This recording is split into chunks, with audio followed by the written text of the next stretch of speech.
नमस्कार दोस्तों, राम राम साहब। स्वागत है आपका फिर से एक नए लेक्चर के साथ में। आज जो लेक्चर है वो ज्योग्राफी लेक्चर सीरीज में क्रैश कोर्स पार्ट नंबर 1 है। ज्योग्राफी के मैं अब तक वर्ल्ड ज्योग्राफी के अब तक मैं 7 लेक्चर डाल चुका हूँ। 7 लेक्चर्स में मैंने शुरुआत में मैंने मैप का बनना बताया था, 2D 3D बताया था। उसके बाद में मैंने आपको ब्रह्मांड के बारे में बताया था, सौरमंडल के बारे में बताया था, पृथ्वी का बनना बताया था, अक्षांश देशांतर बताए थे, ज्वालामुखी भूकंप वगैरह मैं बता चुका हूँ। ठीक है।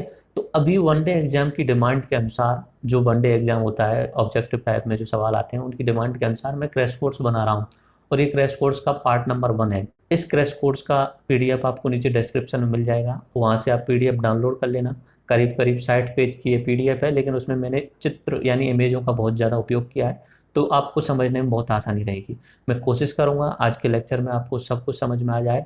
आज के जो लेक्चर है वो स्थल मंडल यानी लिथोस्फीयर है। मैंने हिंदी इंग्लिश दोनों में कंबाइंड करने की कोशिश की है लेक्चर को, तो आप किसी भी मीडियम के स्टूडेंट हो देख सकते हैं इसे। ठीक है। तो मैं आपको ये बता देता हूँ कि क्रैश कोर्स में कैसे कराने वाला हूँ पहले थोड़ी देर के लिए। उसके बाद में मैं आपको मोबाइल की स्क्रीन पे ले चलूंगा, क्योंकि बहुत सारी इमेजें यूज की गई हैं यहाँ पे। तो इमेजों को समझाने के लिए आपको स्क्रीन पर ले जाना पड़ेगा मुझे, और स्क्रीन पर ले जाके आपको मैं सारे डाटा क्लियर करा दूंगा। ओके। तो पहले मैं आपको बता देता हूँ, आप अपनी स्क्रीन पर देख लीजिए कि इसमें मैं नॉर्मली 4 पार्टों में कराने वाला हूँ ज्योग्राफी का क्रैश कोर्स। पहले नंबर का जो पार्ट है उसमें मैं स्थल मंडल कराने वाला हूँ, लिथोस्फीयर। एक्चुअली में होता क्या है कि जब मैंने आपको पहला जो लेक्चर कराया था वो तो करा दिया था ब्रह्मांड का।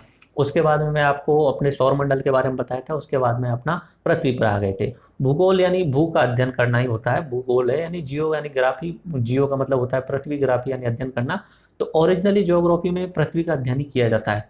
अब जैसे ये हमारी पृथ्वी है, इस तरीके से आपको पता ही होगा, गोलाकार, थोड़ा बहुत अंडाकार भी बोल सकते हो। ठीक है। अपनी पृथ्वी पर करीब करीब 70% जगह पर पानी है। जो अपने 5 महासागर हैं उस वो जो पृथ्वी का टोटल क्षेत्रफल है ऊपर की सतह का, उसका 70% वो पानी ही पानी है। इस तरीके से मान लेता हूँ कि अपनी पृथ्वी है, यहाँ पे केंद्र में मान लेता हूँ। करीब करीब 30% पे स्थल भाग है और 70% पे जलमंडल है। ठीक है। जलमंडल, स्थल मंडल। स्थल मंडल क्या होता है? एक्चुअली में पृथ्वी पर पानी ज्यादा भाग है, जहाँ पे पानी नहीं है वहां पे स्थल मंडल है, यानी चट्टानें मिलेंगी, यानी कोई भी खनिजों का मिश्रण मिलेगा, वहां होता है स्थल मंडल। यानी 7 महाद्वीप जो हैं, अपने 7 महाद्वीप और द्वीप जो भी हैं वो सब स्थल मंडल में आते हैं। तो एक होता है स्थल मंडल यानी लिथोस्फीयर, लिथ का मतलब होता है पत्थर, लिथोस्फीयर। ओके। दूसरा होता है जल मंडल यानी हाइड्रोस्फीयर, जहाँ पे पानी दिख जाएगा वो हाइड्रोस्फीयर का हिस्सा हो जाएगा। ठीक है।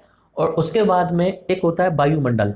इस सतह से ऊपर गैसों का मिश्रण है जो वायुमंडल होता है। ठीक है। एक होता है वायुमंडल, और उसके बाद में चौथे नंबर पे आता है जैव मंडल, जहां पे जल मंडल, स्थल मंडल और वायुमंडल तीनों मिल जाते हैं, वहां पे होता है जैव मंडल। यानी हम जहाँ पे भी रहते हैं हमारे लिए जैव मंडल जरूरी होता है। विदाउट जैव मंडल जीवन संभव नहीं होता है। जैसे कि हम जहाँ रहते हैं वहाँ पे वायु है, वायु से हम सांस लेते हैं। दूसरा स्थल यानी जमीन भी है। और तीसरा जल मंडल, जल मंडल आसपास में होना चाहिए, क्योंकि हमारी एक्टिविटी जल मंडल पे ही डिपेंड करती है, यानी जल पे ही डिपेंड करती है। तो जहाँ जहाँ पे स्थल मंडल, जल मंडल और वायुमंडल ये तीनों मिल जाते हैं वहां पे बनता है जैव मंडल। ठीक है। यानी बायोस्फीयर, जिसे आपने सुना होगा बायोस्फीयर। तो ज्योग्राफी को मैं 4 पार्ट के हिसाब से पढ़ा रहा हूँ। पहले पार्ट में मैं आपको कराने वाला हूँ स्थल मंडल, यानी ये जो पार्ट होगा लिथोस्फीयर वाला, 7 महाद्वीप, द्वीप, उसके अलावा पर्वत, मैदान, चोटियां, मरुस्थल, प्राकृतिक प्रदेश, कृषि, खनिज संसाधन, उद्योग धंधे, जनसंख्या और जनजातियां, ये अपने 30% पे निवास करती हैं। बोल सकते हो कि जैव मंडल इसी में ऐसा होता है, लेकिन जैव मंडल थोड़ा सा स्पेशली हम स्पेशली पढ़ेंगे। बाकी स्थल मंडल पे मनुष्य रहते हैं। उसके बाद में जल मंडल, 30-70% जगह पे जल मंडल है। यानी जल मंडल वाला जो नेक्स्ट पार्ट होगा अपना, उसमें मैं आपको कवर कराऊंगा महासागर, सागर, झीलें, नदी, नदी किनारे प्रमुख शैल, इसके बाद में वाटरफॉल, कैनाल्स, इस तरीके से ये टॉपिक्स उसमें कवर किए जाएंगे। और तीसरा होगा अपना वायुमंडल वाला क्रैश कोर्स, और चौथा होगा जैवमंडल वाला। वायुमंडल वाला भी छोटा हो जाएगा और जैवमंडल वाली छोटा हो जाएगा। बस बड़े जो लेक्चर होंगे वो स्थल मंडल का होगा और जल मंडल का होगा, क्योंकि इन दोनों में ही बहुत सारे टॉपिक कवर हो जाते हैं। एक बार अपनी स्क्रीन पर पूरा का पूरा देख लीजिए। ये आप देखिए अपना geography crash course part number 1 में स्थल मंडल, जिसको मैं तीनों तरीके से कराऊंगा। जैसे कि मैं पर्वत करा रहा हूँ, तो पर्वत में पहले विश्व के पर्वत बताऊंगा, उसके बाद में तुरंत भारत के पर्वत भी बता दूंगा। ठीक है, उससे कंपैरेटिव स्टडी भी हो जाएगी और आपको याद करने में भी आसानी होगी। और जितना हो सकेगा मैं उतना मैप यूज करूंगा, इमेज यूज करूंगा। ठीक है, इस तरीके से इसमें क्या कराऊंगा, महाद्वीप, द्वीप, ठीक है, पर्वत, पठार, मैदान, पर्वत की चोटियां, एक तो पर्वत होता है और एक पर्वत की हाईएस्ट पीक जो चोटी होती है वो, उसके बाद में मरुस्थल, प्राकृतिक प्रदेश, नेचुरल वेजिटेशन, उसके बाद में कृषि, खनिज संसाधन, प्रमुख उद्योग, जनसंख्या, जनजातियां। ये अपने स्थल मंडल वाले लेक्चर नंबर 1 यानी आज के लेक्चर में कवर होने वाले हैं। उसके बाद में पार्ट नंबर 2, इसमें मैं आपको जल मंडल के हाइड्रोस्फीयर के बारे में बताने वाला हूँ। वही सेम प्रोसेस चलेगी, पहले वर्ल्ड का, उसके बाद तुरंत इंडिया वाले लेवल पे आ जाएंगे। ठीक है, राजस्थान की ज्योग्राफी में करा चुका हूँ आपको स्पेशली, तो राजस्थान के बारे में इतना ज्यादा पढ़ने की जरूरत नहीं पड़ेगी। ठीक है, इसमें क्या कवर किया जाएगा, महासागर, सागर, झीलें, नदियां, नदियों के किनारे प्रमुख शहर, जलप्रपात, नहरें, जल परिवहन व्यवस्था, ये इस वाले लेक्चर में कवर किया जाएगा पार्ट नंबर 2 में। पार्ट नंबर 3 यानी वायुमंडल, एटमॉस्फेयर, तो इसमें वायुमंडल में कौन कौन सी गैसों का संगठन है, वायुमंडल में विभिन्न विभिन्न परतें कौन सी होती हैं, ये पढ़ा जाएगा। और चौथा जैव मंडल। जैव मंडल तो एक्चुअली में ऐसा इंपॉर्टेंट टॉपिक नहीं है, लेकिन जो नेशनल पार्क, बायोस्फीयर रिजर्व्स वगैरह, इनसे रिलेटेड सवाल आते हैं। तो उसमें इंडिया में जितने भी नेशनल नेशनल पार्क हैं, बायोस्फीयर रिजर्व हैं, जितने भी टाइगर प्रोजेक्ट रिजर्व हैं, उन सब के बारे में हम पढ़ेंगे पार्ट नंबर 4 में। तो आज मैं पार्ट नंबर 1 की शुरुआत कर रहा हूँ, और जिसमें हम बहुत सारे स्थल मंडल से टॉपिक कवर करने वाले हैं। एक बार आप पूरा देख लीजिए। जियो और ग्राफी, ज्योग्राफी में जियो और ग्राफी, जियो का मतलब है पृथ्वी, ग्राफी का मतलब है अध्ययन करना। 2D 3D में आपको लेक्चर नंबर 1 में बता चुका हूँ। ओके, 70% भाग पर क्या है, जल है, और 30% भाग पर क्या है, जमीन यानी स्थल है। ओके, स्थल मंडल पृथ्वी की ऊपरी सतह क्रस्ट पर 30% भाग है, जिसमें 7 महाद्वीपों में बांटा गया है। स्थल मंडल पर सभी भू आकृतियां जैसे पर्वत, पठार, मैदान, रेगिस्तान, खनिज, कृषि, वन आदि सम्मिलित होते हैं। ओके, इसमें कौन कौन से टॉपिक और हैं आज के इस लेक्चर में, वो एक बार आपके सामने स्क्रीन पर लगा देता हूँ, बोल देता हूँ, और फिर हम मोबाइल की स्क्रीन पर चलते हैं और एक एक टॉपिक्स को डिटेल में कवर करते हैं। पहला टॉपिक होगा महाद्वीप, कॉन्टिनेंट्स। उसके बाद में आएंगे आइलैंड्स यानी द्वीपों के बारे में। उसके बाद में पर्वत और पर्वत चोटियां, भारत और विश्व दोनों ही चलेंगे साथ साथ में। पठार, उसके बाद में मरुस्थल, प्राकृतिक प्रदेश, कृषि, खनिज संसाधन, प्रमुख उद्योग, जनसंख्या एवं जनजातियां, ये सारे टॉपिक कवर होंगे। ठीक है, तो मैं आपको मेन मेन चीज बता चुका हूँ कि क्रैश कोर्स किस तरीके से कराने वाला हूँ, आज के इस लेक्चर में क्या कवर कराने वाला हूँ। और इस लेक्चर का पीडीएफ आपको नीचे डिस्क्रिप्शन में मिल जाएगा, वहां से डाउनलोड कर लेना, बहुत ही अच्छा पीडीएफ बनाया है मैंने। अब हम चलते हैं मोबाइल स्क्रीन पर, और वहां से मैं आपको पूरा का पूरा डिटेल में समझाता चलता हूँ इमेज एंड मैप के द्वारा। ठीक है, ओके दोस्तों, अभी हम स्क्रीन पर आ गए हैं, और एक एक करके मैं आपको बता भी चुका हूँ ये सारी चीज़ें, कि पहले पार्ट में हम जो पढ़ेंगे वो स्थल मंडल पढ़ेंगे, और स्थल मंडल में हम क्या क्या टॉपिक कवर करने वाले हैं ये भी मैं आपको बता चुका हूँ। महाद्वीप, कॉन्टिनेंट देखेंगे, उसके बाद द्वीप, पर्वत, पठार, मैदान, पर्वत चोटियाँ, पीक्स ऑफ माउंटेन्स, मरुस्थल, desert, natural vegetation, agriculture, minerals, major industries and population and tribes of the world, and इसके साथ साथ में पैरेलल इंडिया का भी चलता रहेगा। ठीक है, और पार्ट 2 में मैं आपको बता चुका हूँ जलमंडल की बात करेंगे, जो 70% हिस्सा कवर होता है पूरे विश्व का, जिसमें 5 महासागर आते हैं, सागर आते हैं, नदियाँ, झीलें आती हैं। तो इसमें महासागर देखेंगे, सागर देखेंगे, झीलें, नदियाँ, नदी किनारे प्रमुख शहर, जलप्रपात यानी जब पानी ऊपर ऊंचाई से नीचे गिरता है, वाटरफॉलिंग जिसे बोलते हैं, उसके अलावा नहरें, जल परिवहन व्यवस्था, ये लेक्चर नंबर 2 में देखेंगे, क्रैश कोर्स लेक्चर नंबर 2। ठीक है, वर्ल्ड एंड इंडिया दोनों साथ में चलेगा इसमें। उसके बाद में वायुमंडल, और लेक्चर नंबर 4 जो होगा वो जैव मंडल। ओके, ये आपको सारी चीजें मैं आपको बता ही चुका हूँ। ज्योग्राफी का मतलब क्या होता है, जो यानी पृथ्वी, ग्राफी यानी अध्ययन करना, भू यानी पृथ्वी, और गोल यानी गोल है, ये तो मैं आपको पहले ही बता चुका हूँ। और फर्स्ट लेक्चर में मैंने आपको 2D और 3D बहुत अच्छे तरीके से समझाया था। अगर आपने ज्योग्राफी के शुरुआती लेक्चर नहीं देखे तो आप वहां जाके उन्हें देख सकते हो। ठीक है, ये ग्राफ, ये जो आप देख रहे हैं डायग्राम, ये थोड़ी देर पहले मैं आपको समझा ही रहा था। ठीक है, क्योंकि अपनी पृथ्वी का जो 30% हिस्सा है उस पर जलमंडल है, बाकी बचे हुए 70% हिस्से पे जो है वो पानी है। ठीक है, 30% पे ही हम रहते हैं, जितने भी सातों महाद्वीप मिलते हैं वो 30% ही पे मिलते हैं। ये परिभाषा मैं आपको बता चुका हूँ स्थल मंडल की। ओके, आगे चलते हैं और अपना लेक्चर शुरू करते हैं। सबसे पहले अपने लेक्चर के सबसे पहले हम कुछ वर्ल्ड का मैप देखते हैं, उसमें सातों महाद्वीप को एक बार दोबारा से बताता हूँ। देखो, मैं आपको पहले भी महाद्वीपों का और महासागरों का एक केटी सीरीज में एक अलग से लेक्चर बना चुका हूँ, वो जरूर देख लेना अगर आपको टाइम मिल जाए। उसमें बहुत सारी एक्स्ट्रा चीजों को कवर किया, आज भी कवर करने की कोशिश करूंगा, लेकिन उतना डिटेल में नहीं ले पाऊंगा मैं। 7 महाद्वीप है पूरे विश्व में। पहले नंबर पे एशिया आता है, नंबर 2 पे आता है अफ्रीका, नंबर 3 पे आता है उत्तरी अमेरिका, नंबर 4 पे आता है दक्षिणी अमेरिका, नंबर 5 पे आता है अंटार्कटिका, नंबर 6 पे आता है यूरोप, एंड 7 नंबर पे आता है ऑस्ट्रेलिया, जिसे ओशिनिया के नाम से भी जाना जाता है। तो इन सातों महाद्वीप की कुछ एक विशेषताएं एक एक करके मैं आपको रिवाइज करा देता हूँ, बाकी मैं अपने केटी सीरीज के कॉन्टिनेंट वाले लेक्चर में आपको अच्छे तरीके से समझा चुका हूँ ये सारी चीजें। देखिए, एशिया महाद्वीप के बारे में बात करते हैं। पहली बात तो विश्व का सबसे बड़ा महाद्वीप है ये, ठीक है। ये पूरे विश्व का करीब करीब 30% क्षेत्रफल कवर करता है। 30% जितने भी महाद्वीप है उनमें से 30% जो है वो ये कवर करता है, मतलब पूरे विश्व की क्षेत्रफल का नहीं, स्थल मंडल के 30% जो कवर कर रहा है वो एशिया महाद्वीप कर रहा है। और यहाँ पे 60% जनसंख्या रह रही है पूरे विश्व की, यानी पूरे विश्व में करीब करीब आज के समय पे 7.5 अरब लोग रहते हैं। 2011 की जनगणना के अनुसार करीब 7 अरब लोग थे, और अभी अनुमान लगाया जाता है कि 7.5 अरब लोग रह रहे हैं। तो एशिया महाद्वीप को महाद्वीपों का महाद्वीप कहा जाता है क्योंकि बहुत बड़ा है। एशिया महाद्वीप को मानव सभ्यता का घर कहा जाता है। मानव का घर नहीं, मानव की जो शुरुआत हुई है वो अफ्रीका से हुई है, मानव जाति का जन्म स्थल जो है वो अफ्रीका है, लेकिन सभ्यताएं जो भी पनपी हैं एशिया के अंदर ही पनपी हैं। जैसे कि अपना इजराइल है, वहां पे अपना यहूदी धर्म, ईसाई धर्म, इस्लाम धर्म, ये वहां पे शुरुआत हुई। अपने इंडिया में बौद्ध धर्म की, हिंदू धर्म की, जैन धर्म की और बाकी सिख धर्म की शुरुआत हुई। उसके अलावा चीन में भी सभ्यता का जन्म हुआ। तो मानव सभ्यता का जो स्थल माना जाता है, घर माना जाता है, वो एशिया को ही माना जाता है। भगवान बुद्ध को विश्व का ज्योतिपुंज कहा जाता है, ठीक है। उसके बाद में मैंने बात की थी, एशिया जो है वो विषमताओं का महाद्वीप है। यहाँ पे टोटली विषमता ही विषमता है, यानी बहुत ज्यादा डिफरेंसेज हैं एक एक देश से दूसरे देश में जाने पे। यानी चीन जो है और इंडिया का कंपैरिजन करें तो ज्योग्राफिकली बहुत ज्यादा प्रॉब्लम्स हैं और पॉलिटिकली भी बहुत ज्यादा प्रॉब्लम डिफरेंसेज हैं। ओके, प्रायद्वीपों में बात की जाए तो अरब प्रायद्वीप जो है विश्व का सबसे बड़ा प्रायद्वीप है, वो कहाँ पे आता है? एशिया महाद्वीप में आता है। विश्व का सबसे बड़ा जो पठार है तिब्बत का पठार, क्षेत्रफल की दृष्टि से बात की जाए, जैसे क्षेत्रफल की दृष्टि से सबसे बड़ा जो पठार है वो तिब्बत का पठार है, ठीक है। पूरे विश्व में सर्वाधिक क्षेत्रफल वाला जो पठार है वो तिब्बत का पठार है। इस तिब्बत का पठार का एक छोटा सा हिस्सा है पामीर का पठार, जिसकी ऊंचाई जो है वो बहुत ऊंची है।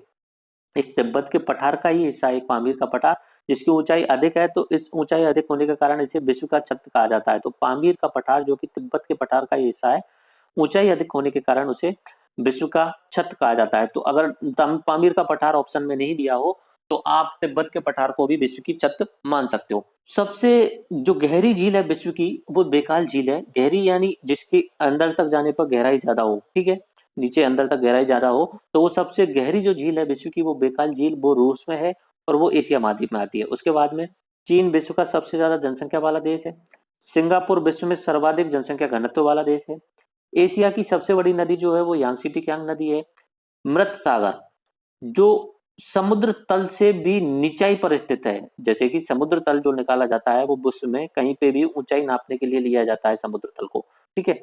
लेकिन इजराइल देश में, इजराइल आपको मैं दोबारा से बता देता हूँ कहाँ पे, एक बार बता देता हूँ आपको इसमें, यहाँ पे ये जो जगह आप देख रहे हैं भूमध्य सागर के पास में, यहाँ पे इजराइल है इस जगह पे। ओके, इजराइल देश में एक मृत सागर है जो कि समुद्र तल से भी नीचाई पर बसा हुआ है। यानी समुद्र तल से नीचे बसा हुआ कोई भी अगर सागर है या झील है तो वो कौन सा है? मृत सागर, वो इजराइल में आता है। उसके कैस्पियन सागर जो है, अगर बात की जाए, सागर जो होते हैं नॉर्मली महासागरों से कनेक्ट होते हैं, तो कैस्पियन सागर एक ऐसा सागर है जो बहुत बड़ा है लेकिन किसी महासागर से कनेक्ट नहीं है, ठीक है। इसमें आप देख सकते हैं ये वाला जो हिस्सा आप देख रहे हैं ये कैस्पियन सागर है। ये देखिए इधर वाले जितने भी आप महासागर देख रहे हैं, महासागर और सागर में अंतर मैं बता चुका हूँ। तो ये तो जो है सागर है, ये क्या है कि डायरेक्टली महासागर से कनेक्ट होते हैं, लेकिन ये कैस्पियन सागर जो है विश्व का आंतरिक रूप से सबसे बड़ा महासागर बोल सकते हैं, या कैस्पियन सागर को विश्व की सबसे बड़ी झील भी बोल सकते हैं, क्योंकि ये किसी महासागर से कनेक्ट नहीं है तो इसे झील भी बोल सकते हैं। मोहसिन राम जो अपने इंडिया में है, मोहसिन राम नामक एक पैलेस है अपने पूर्वोत्तर राज्य में, अपने पूर्वोत्तर में, तो ये विश्व का सर्वाधिक वर्षा वाला क्षेत्र है मोहसिन राम। गोरखपुर रेलवे स्टेशन ये विश्व का सबसे बड़ा रेलवे स्टेशन है। ट्रांस साइबेरियन रेल मार्ग, ये रूस और यूरोप के बीच चलने वाली एक रेल मार्ग है, रूस और यूरोप के बीच चलता है। इस तरीके से यहाँ से रूस के मास्को से निकलते हुए जाता है और पूरे एशिया को पास करके जाता है। ये साइबेरियन क्षेत्र है, ट्रांस साइबेरियन, ट्रांस माने एक जगह से दूसरी जगह जाना, ट्रांस वाला, ठीक है। तो ये ट्रांस साइबेरियन जो रेल मार्ग है ये बहुत लंबा है, ठीक है। तो विश्व का सबसे लंबा रेल मार्ग जो है वो ट्रांस साइबेरियन रेल मार्ग, वो कहाँ पे है? वो अपने एशिया में है। और गोरखपुर रेलवे स्टेशन जो है वो बड़ा स्टेशन है, यानी जो स्टेशन है वो बड़ा है। ओके, अब बात करते हैं अफ्रीका महाद्वीप की। अफ्रीका महाद्वीप अंध महाद्वीप के नाम से भी जाना जाता है, क्योंकि वहां पे जो लोग हैं वो असाक्षर ज्यादा हैं, अभी भी वहां पे डेवलपमेंट नहीं हुआ है। अफ्रीका महाद्वीप को मानव जाति का जन्म स्थल माना जाता है, ये मैंने बहुत बार अपने लेक्चर्स में बता चुका हूँ। इथोपिया नाम के देश में लूसी नाम की एक पहली ऐसी होमोसेपियंस जनजाति को माना जाता है कि ये हमारे पूर्वज थी पहली। ओके, अफ्रीका महाद्वीप एक अकेला ऐसा महाद्वीप है, कर्क रेखा, मकर रेखा, भूमध्य रेखा और विषुवत रेखा, ये चारों गुजरती है, अकेला ऐसा महाद्वीप है। अफ्रीका महाद्वीप पूरे विश्व का करीब करीब 20% क्षेत्रफल कवर करता है और 15% जनसंख्या रहती है, और इसे भविष्य का महाद्वीप भी कहा जाता है। भविष्य का इसलिए क्योंकि आगे आने वाले समय पे सबसे ज्यादा डेवलपमेंट करने वाला है ये महाद्वीप। ओके, उसके बाद बात करते हैं उत्तरी अमेरिका की। उत्तरी अमेरिका की खोज जो हुई थी 1492 में कोलंबस ने की थी। अमेरिका का मतलब होता है नई दुनिया। जब कोलंबस ने खोजा था तो उसे नई दुनिया मिली थी, तो उसने बोल दिया कि ये अमेरिका है। जब बाद में दक्षिणी अमेरिका खोज, दूसरी नीचे की साइड वाला अमेरिका खोजा गया, तो फिर दोनों में डिफरेंस करने के लिए उत्तरी और दक्षिणी अमेरिका बोला जाने लगा। उत्तरी अमेरिका की सबसे बड़ी पर्वत श्रृंखला जो है वो एंडीज पर्वत श्रृंखला है, उसके साथ में अपलेशियन पर्वत श्रृंखला भी इंपॉर्टेंट है। उत्तरी अमेरिका में जो घास के मैदान है उन्हें प्रेरी घास के मैदान बोला जाता है। माउंट मैकिनले उत्तरी अमेरिका की सबसे ऊंची चोटी है जो कि अलास्का की पर्वत श्रृंखलाओं में है। क्यूबा, क्यूबा जो है उत्तरी अमेरिका में ही शामिल होता है। वैसे तो एक द्वीपीय देश है, द्वीप का देश है, लेकिन उत्तरी अमेरिका में इसे शामिल किया जाता है। तो इसे चीनी का कटोरा कहा जाता है क्योंकि वहां पे सबसे ज्यादा चीनी का उत्पादन होता है। ओके, 5 ग्रेट लेक्स हैं, मैं आपको लेक्चर्स में बता चुका हूँ, ठीक है, और अपने स्थल मंडल और अपने जल मंडल वाले लेक्चर में भी आपको बताने वाला हूँ। 5 महान लेक हैं जो कि उत्तरी अमेरिका में यूएसए और कनाडा के बीच में है। उसके बाद में कोलोराडो का पठार इंपॉर्टेंट है और मेक्सिको का पठार उत्तरी अमेरिका में इंपॉर्टेंट है। दक्षिण अमेरिका, दक्षिण अमेरिका में अमेजन नदी सबसे पहले इंपॉर्टेंट आती है। अमेजन नदी विश्व की सबसे बड़ी, दो तरीका की बात चलती है, एक तो होती है बड़ी और एक होती है लंबी। काफी बार लेक्चर्स में बता चुका हूं मैं आपको। लंबाई तो काफी हो जाना कोई दिक्कत नहीं है, लेकिन बड़ी का मतलब जिसमें पानी कवर ज्यादा होने वाला हो, चौड़ाई भी ज्यादा हो और लंबाई भी ठीक ठाक हो, यानी क्षेत्रफल के हिसाब से बड़ा कौन हो गया, अमेजन नदी। और उसमें लंबाई के हिसाब से सबसे लंबी नदी कौन सी हो गई, नील नदी। ओके, दक्षिण अमेरिका सबसे आर्द्र रहता है क्योंकि वहां पे बारिश बहुत ज्यादा होती है, एंड अमेजन नदी के कारण अमेजन जो क्षेत्र है वहां पे वर्षा बहुत ज्यादा होती है क्योंकि विषुवत रेखा वहां से गुजरती है। तो अमेजन नदी के पास में अमेजन वर्षा वन पाए जाते हैं, बहुत घने जंगल होते हैं। अमेजन नदी का जो क्षेत्र है उसे विश्व के फेफड़े कहा जाता है क्योंकि वहाँ पेड़ पौधे ज्यादा हैं। तो विश्व के फेफड़े इसलिए कि वो की कार्बन डाइऑक्साइड को ग्रहण करते हैं और ऑक्सीजन को छोड़ते हैं। इसे पक्षियों का महाद्वीप भी कहा जाता है। यहाँ पर एक सबसे ऊंचा जलप्रपात है जिसका नाम है लॉस एंजल जलप्रपात, यानी पानी का ऊपर से गिरना। करीब करीब 1 किलोमीटर की ऊंचाई से पानी गिरता है, वेनेजुएला में स्थित है। और टिटिकाका झील विश्व की सबसे ऊंचाई पर स्थित झील है, ये अपने जलमंडल में भी ढंग से देखेंगे हम। टिटिकाका झील जो है वो दक्षिण अमेरिका में ही आती है। उसके बाद में बात करते हैं अंटार्कटिका। अंटार्कटिका एक निर्जन महाद्वीप है जिसे जनशून्य महाद्वीप भी बोल सकते हैं। ओजोन परत में छिद्र हो, सुना होगा आपने कि ओजोन परत में छिद्र हो चुका है, और वो कारण जो मैंने बताया था कि जो फ्रीजों से निकलने वाली क्लोरोफ्लोरोकार्बन जो गैस होती है उसके कारण हुआ है। बट वो ये पूछा जाता है कि ओजोन परत में जो छिद्र हुआ है वो कौन सी जगह पर हुआ है, तो अंटार्कटिका महाद्वीप वाला क्षेत्र। इसे श्वेत महाद्वीप के नाम से भी जाना जाता है और विज्ञान को समर्पित महाद्वीप भी है। विज्ञान को समर्पित इसलिए कि पूरे विश्व में किसी भी देश का इस महाद्वीप पे कोई कब्जा नहीं है। रूल्स बनाए हुए हैं यूनाइटेड नेशंस ने कि कोई भी देश वहां जाके अपनी कोई वैज्ञानिक संस्था स्थापित कर सकता है और रिसर्च कर सकता है। तो भारत ने अब तक कुल मिला के 3 मिशन भेजे हुए हैं। ये तीनों मिशन आपको याद करने हैं, बहुत इंपॉर्टेंट है। पहला मिशन दक्षिण गंगोत्री नाम से 1983-84 में जब इंदिरा गांधी जी थी। उसके बाद में मैत्री मिशन भेजा गया 1989 में। उसके बाद में 2012 में भारतीय मिशन। भारतीय मिशन कब भेजा गया, 12 में। तो ये तीनों आपको याद रखते हैं। ओके, अंटार्कटिका के बाद बात करते हैं यूरोप के बारे में। यूरोप में आपको मैप में तो बता ही चुका हूँ। यूरोप जो है और ये एशिया जो है, ये दोनों मिलकर ही एक महाद्वीप होने को, तो बट दोनों की ज्योग्राफिकल कंडीशन अलग होने के कारण और पढ़ाई की दृष्टि से हमने यूरोप और एशिया दोनों को अलग कर लिया है। तो यूराल जो पर्वतमाला है और काकेशस काकेशस जो पर्वतमाला है, ये एशिया महाद्वीप से यूरोप को अलग करते हैं। यूरोप प्रायद्वीपों का प्रायद्वीप है, प्रायद्वीप में बता चुका हूँ और ये बात भी बता चुका हूँ। डेन्यूब नदी और राइन नदी पूरे यूरोप की फेमस नदियां हैं। एल्ब्रुज जो है वो यूरोप की सबसे ऊंची पर्वत चोटी है। यूक्रेन को अन्न का भंडार कहा जाता है, वो यूरोप में आता है। लंदन सबसे फेमस सिटी है इंग्लैंड का और यूरोप का, और वो टेम्स नदी के किनारे बसा हुआ है। फिनलैंड यूरोप का एक देश है। यूरोप ने मिलकर के अभी तो यूरोपियन यूनियन बना लिया है जिसमें 27-28 देश शामिल होते हैं। अभी पिछले साल जो है इंग्लैंड ने अलग होने की बात बोल दी थी, यानी जनमत कराने के बाद में इंग्लैंड अलग हो भी रहा है। ओके, तो फिनलैंड जो है वो झीलों का देश के नाम से जाना जाता है। आल्प्स पर्वत श्रृंखला यूरोप में है। स्कैंडिनेवियन 4 देश हैं, वो आप मुझे कमेंट में बताना कि 4 कौन कौन से देश हैं। वैसे एक बार मैं आपसे पूछ चुका हूँ, फिनलैंड, नॉर्वे, स्वीडन, डेनमार्क, के 4 देश जो है वो स्कैंडिनेवियन देश हैं। और यूरोप पूरे विश्व में सबसे ज्यादा विकसित है। ग्रेट ब्रिटेन, यूनाइटेड किंगडम और ब्रिटेन, ये भी मैं आपको काफी बार बता चुका हूँ कि इनमें कुछ अंतर है। मेरे कुछ एक लेक्चर्स आप देख लेना, या 3 या 4 बार मैं बता चुका हूँ, अभी बार बार रिवाइज नहीं करूंगा क्योंकि इसमें मुझे बहुत कुछ कवर करना है। ओके, अगला चलते हैं ऑस्ट्रेलिया के बारे में। सातवां जो महाद्वीप में बात कर रहा हूँ, ऑस्ट्रेलिया।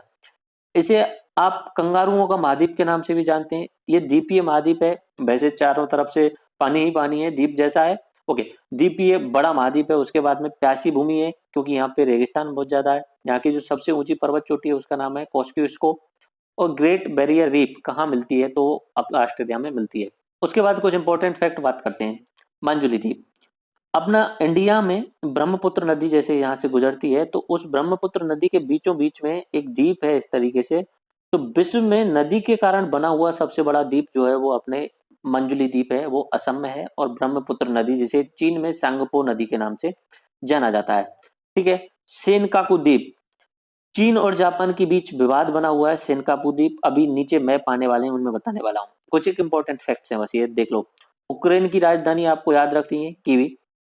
बाकी कुछ एक लेक्चर में मैं पहले भी बता चुका हूँ आपको कि पहले अपना ये सातों महाद्वीप बनने से पहले अपनी पृथ्वी जो थी वो इस तरीके से थी, ये पूरी पृथ्वी है। और इस पृथ्वी में बीचों बीच में एक पूरा पेंजिया था, यानी स्थल भाग जो था। सातों महाद्वीप जो थे एक दूसरे से जुड़े हुए थे।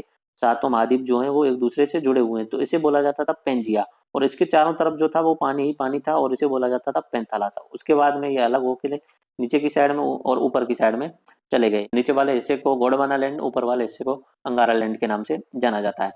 इजराइल की राजधानी आप याद रख लेना, जेरूसलेम है। जापान को सूर्योदय का देश कहा जाता है क्योंकि सबसे पूरब में जो देश है वो जापान है। महाद्वीपों का बनना जो होता है वो प्लेट विवर्तन की क्रिया के द्वारा होता है, यानी प्लेट टेक्टोनिक थ्योरी के अनुसार माना जाता है।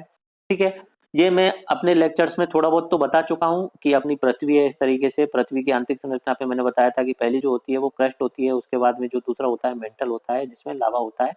क्रस्ट जो है अलग अलग प्लेटों में बटी हुई है, और ये प्लेट आपस में एक दूसरे से टकरा रही हैं या एक दूसरे से दूर जा रही हैं। किस पे तैर रही हैं, मेंटल पे। तो ये प्लेट विवर्तन की सिद्धांत उसी पे आधारित है। अभी डिटेल में नहीं देखेंगे, इसे कभी पूरा एक लेक्चर के साथ में देखेंगे। सर्वाधिक लंबी तट रेखा की बात की जाए तो कनाडा देश जो है वो पूरे विश्व में सर्वाधिक लंबी तट रेखा वाला देश है। अब बात करें बड़े द्वीपों की, तो ग्रीनलैंड जो है विश्व का सबसे बड़ा द्वीप है। उसके बाद में न्यू गिनी आता है, उसके बाद में ब्रोनियो आता है, फिर मेडागास्कर आता है। ग्रीनलैंड में एस्किमो जनजाति के लोग पाए जाते हैं। दक्षिण चीन सागर बहुत दिनों से आपने सुना होगा, 9 डैश लाइन आपने सुना होगा नाम। ठीक है, और वहां पे पार्सल आइलैंड और स्पार्सले आइलैंड भी नाम सुना होगा। तो दक्षिण चीन सागर, चीन के नीचे की साइड में एक सागर है जहाँ पे चीन, फिलीपींस, वियतनाम, मलेशिया, इन देशों के बीच में विवाद चल रहा है क्योंकि चीन क्या कर रहा है, वहां पे जितने भी द्वीप हैं उनको अब कब्जा करता जा रहा है, उन पे अपना क्षेत्र घोषित कर रहा है। चीन क्या कर रहा है कि उन जो द्वीप हैं दक्षिण चीन सागर में उन पे कब्जा करता जा रहा है, तो इन देशों के बीच में विवाद चल रहा है। चलो अब मैप्स पे चलते हैं और एक एक चीज क्लियर करते हैं। काफी डाटा बता दिया, बाकी इस सब डाटा को मैं पहले अपने महाद्वीपों वाले और महासागरों वाले लेक्चर में बता चुका हूँ। ठीक है, ये जो मैप है इसमें मैंने सबसे बड़े द्वीपों के बारे में बात की है। ठीक है, पहला जो द्वीप है वो ग्रीनलैंड है, याद रखना है। यहाँ पे एस्किमो जनजाति के लोग पाए जाते हैं। एग्जाम पूछा जाए विश्व का सबसे बड़ा द्वीप कौन सा है, महाद्वीप तो एशिया हो गया, ये महाद्वीप जो हो गया वो एशिया हो गया। द्वीप की बात चल रही है, सबसे बड़ा द्वीप कौन सा हो गया, ग्रीनलैंड हो गया। उसके बाद में दूसरे नंबर पे आता है न्यू गिनी।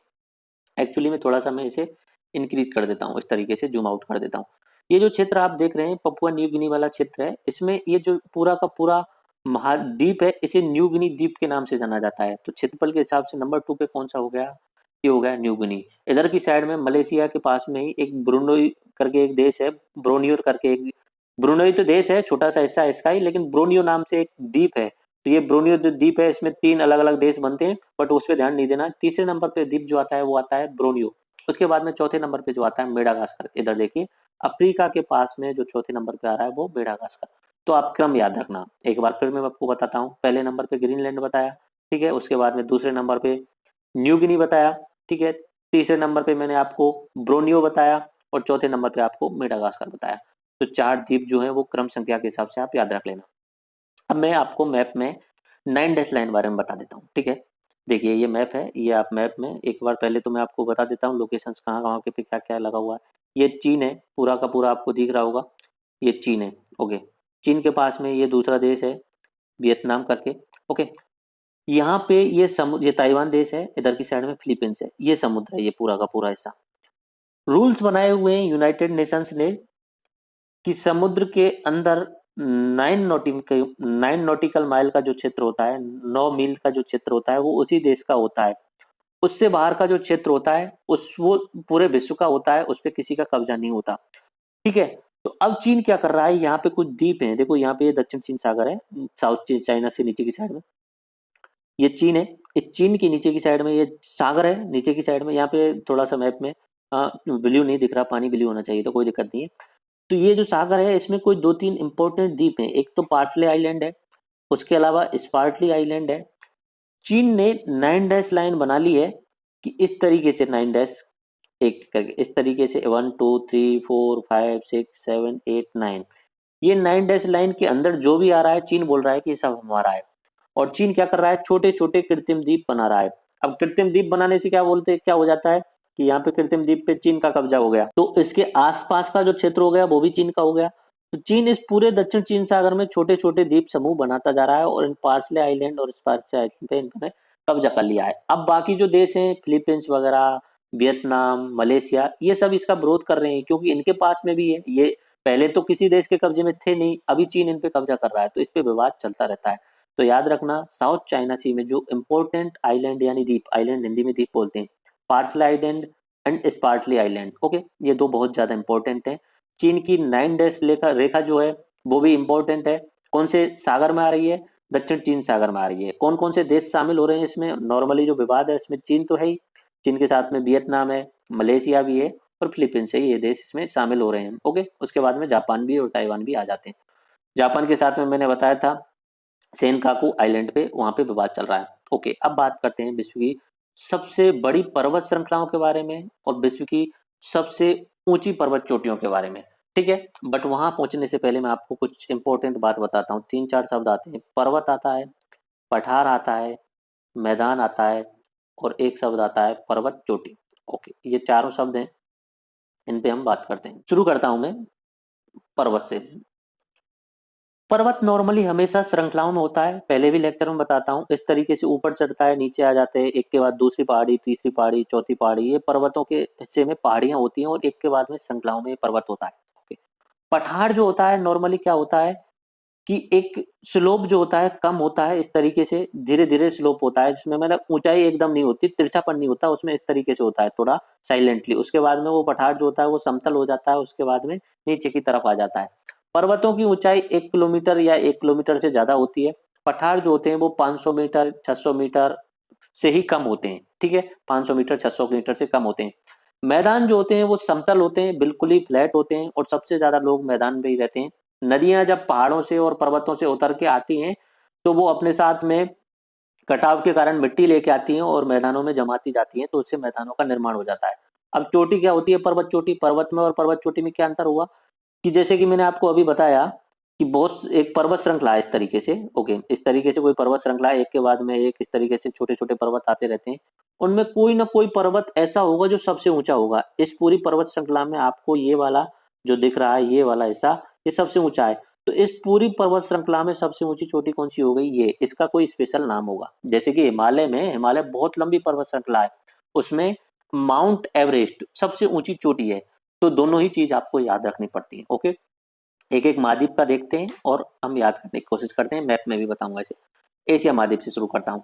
एशिया महाद्वीप में हिमालय पर्वतमाला है, अपने इंडिया, नेपाल, भूटान वाले क्षेत्रों में है, अभी मैप में आपको बताऊंगा। ठीक है, और काकेशस पर्वतमाला भी एशिया और यूरोप को अलग करती है। आपको दो चीज पर्वत चोटियों में याद रखनी है। माउंट एवरेस्ट एशिया महाद्वीप की सबसे ऊंची चोटी है जो नेपाल में स्थित है, जिसे सागरमाथा के नाम से भी जाना जाता है। और केटू, अगर आपने नाम सुना हो, केटू भारत की सबसे ऊंची चोटी है। विश्व की सबसे ऊंची पर्वत चोटी कौन सी हो गई, माउंट एवरेस्ट, और भारत की सबसे ऊंची पर्वत चोटी कौन सी हो गई, केटू, जिसे गॉडविन ऑस्टिन कहा जाता है, यह भारत की सबसे ऊंची चोटी हो गई। ओके, उसके बाद में अफ्रीका। अफ्रीका जो महाद्वीप है उसमें एटलस पर्वत श्रृंखला सबसे ज्यादा इंपॉर्टेंट है। तो अफ्रीका की कौन सी हुई, एटलस पर्वत श्रृंखला। एग्जाम में कैसे पूछा जाएगा, नॉर्मली नाम दिया जाएगा कि एटलस पर्वत श्रृंखला कहाँ की है, तो एटलस पर्वत श्रृंखला है अफ्रीका की। उसके बाद में माउंट किलिमंजारो जो है अफ्रीका की सबसे ऊंची पर्वत चोटी है? पर्वत श्रृंखला में और पर्वत चोटी में अंदर समझ में आ रहा होगा। उत्तरी अमेरिका। उत्तरी अमेरिका में दो पर्वत श्रृंखला इंपॉर्टेंट है, रॉकी पर्वत श्रृंखला और अपलेशियन पर्वत श्रृंखला, ठीक है। और उत्तरी अमेरिका की जो सबसे ऊंची चोटी है वो मैकिनले है। ओके। उसके बाद में दक्षिण अमेरिका। दक्षिण अमेरिका में जो सबसे इंपॉर्टेंट पर्वत श्रृंखला है वो एंडीज पर्वत श्रृंखला है, और वहां की जो सबसे ऊंची चोटी है एकांकगुआ। अंटार्कटिका में ट्रांस अंटार्कटिक माउंटेन रेंज है एक, और वहां की जो सबसे ऊंची चोटी है उसका नाम है माउंट बिन्सन। ओके। यूरोप में दो पर्वत श्रृंखला इंपॉर्टेंट है, मैप में दिखाऊंगा तो याद हो जाएंगे, आल्प्स पर्वत श्रृंखला और यूराल पर्वत श्रृंखला। यूरोप की जो सबसे ऊंची चोटी है उसका नाम है माउंट एल्ब्रूस। ओके। ऑस्ट्रेलिया में ग्रेट डिवाइडिंग रेंज नाम से पर्वत श्रृंखला है, और वहां की जो सबसे ऊंची चोटी है उसका नाम है कोस्टियोस्को। अब देख लीजिए मैप में, आपको मैं दिखा देता हूँ, मैंने यहाँ पे मैप बनाया हुआ है, एक एक करके देखते हैं। ये अपना इंडिया, इंडिया वाला क्षेत्र, इस पूरे एशिया महाद्वीप जो आपको दिख रहा होगा, एशिया महाद्वीप यहाँ तक होता है, इस तरीके से एशिया महाद्वीप होता है। ये पूरा इंडिया भी शामिल है, नीचे का पूरा क्षेत्र ये एशिया महाद्वीप। एशिया महाद्वीप में यहाँ पे इंडिया के ऊपर की साइड में एक पर्वत श्रृंखला है जिसका नाम है हिमालय पर्वत श्रृंखला। तो हिमालय पर्वत श्रृंखला की खास बात यह है कि ये पूरे विश्व की सबसे बड़ी पर्वत श्रृंखला है। बड़ी यानी क्षेत्रफल ज्यादा कवर करना, लंबी नहीं है, लंबी एंडीज पर्वत श्रृंखला आएगी थोड़ी देर में। विश्व की सबसे बड़ी पर्वत श्रृंखला कौन सी है? हिमालय। और विश्व की सबसे ऊंची पर्वत श्रृंखला भी है, क्योंकि ज्यादातर चोटियां बहुत ऊंची हैं यहाँ की बाकी की तुलना में। तो हिमालय पर्वतमाला में मैंने एक चोटी बताई थी, उस चोटी का नाम आपने अभी थोड़ी देर पहले बताया था, जिसका नाम है, ये चोटी है जिसका नाम है माउंट एवरेस्ट। तो विश्व की सबसे ऊंची जो चोटी है वो कौन सी है? Mount Everest. हिमालय पर्वतमाला में ही अपने जम्मू कश्मीर वाले क्षेत्र में केटू नाम से एक पर्वत चोटी है जिसका गॉडविन ऑस्टिन कहा जाता है, तो वो भारत की सबसे ऊंची चोटी हो गई। तरीके के जो सिंबल बनाए हुए हैं मैंने पर्वत श्रृंखलाओं के लिए बनाए हुए हैं। तो यहाँ पे पर्वत श्रृंखला का नाम है यूराल, इधर की साइड में क्या हो गया? एशिया, इधर की साइड में क्या हो गया? यूरोप। यहाँ पे आपको डॉट डॉट दिख रहे होंगे। तो ये जो पर्वत श्रृंखला है ये काकेशस पर्वत श्रृंखला है, काकेशस पर्वत श्रृंखला। Okay, Caucasus. ये काकेशस पर्वत श्रृंखला की इधर की साइड में यूरोप है और इधर की साइड में कौन सा है? एशिया महाद्वीप है। ओके। उसके बाद में अफ्रीका। अफ्रीका के लिए मैंने आपको बताया था कि एटलस पर्वत श्रृंखला बहुत ज्यादा इंपॉर्टेंट है। तो एटलस उत्तरी अफ्रीका वाले क्षेत्र में पाई जाती है, तो अफ्रीका की कौन सी हुई? एटलस। उसके बाद में मैंने उत्तरी अमेरिका की बात की थी। उत्तरी अमेरिका के इस पश्चिम वाले हिस्से में इधर इस तरीके से एक पर्वत श्रृंखला है जिसे रॉकीज पर्वत श्रृंखला बोला जाता है। रॉकीज पर्वत श्रृंखला पूरी की पूरी इस तरीके से आपको दिख रही होगी, रॉकीज पर्वत श्रृंखला। और दूसरी है अपलेशियन पर्वत श्रृंखला। आप चाहें तो ब्लैंक मैप लेके मैप में आप बना सकते हैं, इनके नाम याद रखना, फैक्ट याद रखना इंपॉर्टेंट है। रॉकीज पर्वत श्रृंखला और अपलेशियन पर्वत श्रृंखला कहाँ की हो गई? उत्तरी अमेरिका की। दक्षिणी अमेरिका की एंडीज पर्वत श्रृंखला है। इस तरीके से पश्चिमी तट सारे इस तरीके से ऊपर से नीचे तक बहुत लंबी एक पर्वत श्रृंखला जाती है। इस तरीके से एक पर्वत श्रृंखला जाती है जिसका नाम है एंडीज पर्वत श्रृंखला। एंडीज पर्वत श्रृंखला की खास बात यह है कि विश्व की सबसे लंबी पर्वत श्रृंखला है, लंबी। सबसे बड़ी कौन सी हुई थी? हिमालय हुई थी। सबसे ऊंची कौन सी हुई थी? हिमालय हुई थी। लेकिन सबसे लंबी कौन सी है? अपनी एंडीज पर्वत श्रृंखला।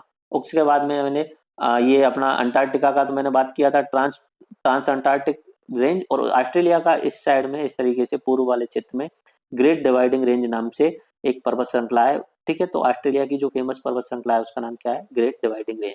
पर्वत और देख लीजिए इंपॉर्टेंट, एक तो होता है यूराल, उसके बाद में होता है आल्प्स पर्वत होते हैं, आल्प्स, ALPS से आल्प्स बोलेंगे। यूरोप के फेमस पर्वत श्रृंखलाएं कौन सी है? आल्प्स पर्वत श्रृंखलाएं। ओके, ये ब्लैंक मैप है।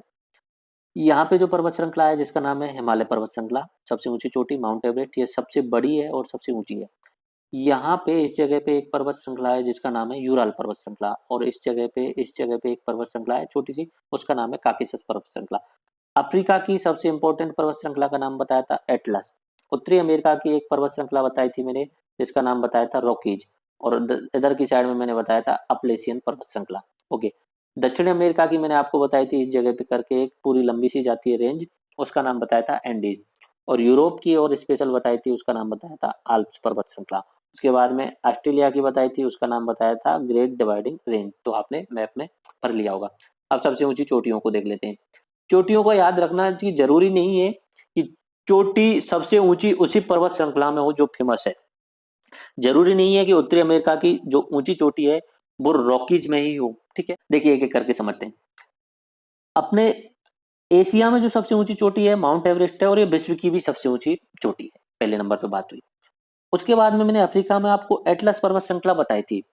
सबसे इंपॉर्टेंट पर्वत श्रृंखला तो वो हो गई, लेकिन सबसे ऊंची चोटी जो है वो किसी दूसरे पर्वत में है, और वो उसमें किलीमंजारो नाम से एक पर्वत चोटी है जो अफ्रीका की सबसे ऊंची चोटी है। तो अफ्रीका की सबसे ऊंची चोटी कौन सी हो गई? किलीमंजारो। यूरोप की जो सबसे ऊंची चोटी है, पर्वत चोटी, वो है एल्ब्रूस, जो काकेशस पर्वत श्रृंखला में आ रही है। और उत्तरी अमेरिका की माउंट मैकिनले, दक्षिणी अमेरिका की एकांक गुआ, ये आप देख रहे हैं। उसके बाद में अपना अंटार्कटिका की माउंट विंसन और ऑस्ट्रेलिया की माउंट कॉस्क्यूस्को। मैप में आप भर सकते हो एक बार चाहो तो। एक बार मैं आपको डॉट्स बना के बता देता हूँ। यहाँ पे हिमालय पर्वत श्रृंखला में सबसे ऊंची चोटी का नाम क्या हुआ? माउंट एवरेस्ट, सही बता रहे हो। अफ्रीका की बात करते हैं। अफ्रीका की सबसे ऊंची चोटी कौन सी हुई? Mount Kilimanjaro. उत्तरी अमेरिका की सबसे ऊंची चोटी कौन सी हुई? Mount McKinley. दक्षिण अमेरिका की सबसे ऊंची चोटी कौन सी हुई? माउंट एकांगुआ। अपना यूरोप की सबसे ऊंची चोटी कौन सी हुई? इधर काकेशस पर्वत श्रृंखला है, वहां पे सबसे ऊंची चोटी है, उसका नाम है माउंट एल्ब्रोस। और ऑस्ट्रेलिया की सबसे ऊंची चोटी कौन सी हुई? इस साइड में ग्रेट डिवाइडिंग रेंज में है, माउंट कॉस्क्यूस्को। उसके बाद में अंटार्कटिका की सबसे ऊंची चोटी कौन सी हुई? Mount Vinson. ओके, आगे ये मैप जो आप देख रहे हैं वर्ल्ड का फिजिकल मैप है, इसे देख लीजिए, थोड़ा सा आपको और समझने में आसानी होगी। इस तरीके से देखिए, यहाँ पे आपको जो लिखा हुआ दिख रहा है उसे समझ में आ जाएगा। इस तरीके से हिमालय है। ओके, हिमालय के ऊपर यहाँ पे तिब्बत का पठार है, यहाँ पे गोबी डेजर्ट है। ये जो आप क्षेत्र देख रहे हैं लेक बेकाल है, विश्व की सबसे गहरी झील है। ओके, उसके बाद में माउंट एवरेस्ट जो है वो अपने हिमालय में ही आता है। हाँ, उसके बाद में अपना डेक्कन प्लेटो देख रहे होंगे। एक एक करके इंपॉर्टेंट चीजें मैं आपको बताता चलता हूँ। यहाँ पे ये आप देख रहे हैं यूराल पर्वत श्रृंखला। तो इधर की साइड में कौन सा हो गया? एशिया। इधर की साइड में कौन सा होगा? यूरोप। यहाँ पे उत्तर की साइड में साइबेरियन पठार्स भी हैं। ओके, उसके बाद में यूरोप की बात चल रही है। तो यूरोप में एक इंपॉर्टेंट पर्वत श्रृंखला जो मैंने आपको बताई थी, क्या नाम बताया था? आल्प्स पर्वत श्रृंखला। काकेशस जो बताया था मैंने आपको, बताया था कि अपना जो एशिया और यूरोप को अलग करते हैं कैस्पियन सागर के पास में, ये काकेशस। ये तो कैस्पियन सागर है, ये ब्लैक सागर है। ठीक है, ये ब्लैक सागर और ये कैस्पियन सागर, इनके बीच में जो है वो है काकेशस पर्वत श्रृंखला। उसके बाद में अफ्रीका की बात की थी। अफ्रीका में आपको दिख रहा होगा एटलस माउंटेन्स, यहाँ आपको दिख रहे होंगे। इधर की साइड में आपको कांगो बेसिन दिख रहा होगा। ज्यादा ध्यान मत दो, बस नाम सुनते चलो। यहाँ पे इंपॉर्टेंट चीज आती है, ग्रेट रिफ्ट वैली कौन से महाद्वीप में है? तो ये अपने अफ्रीका में है।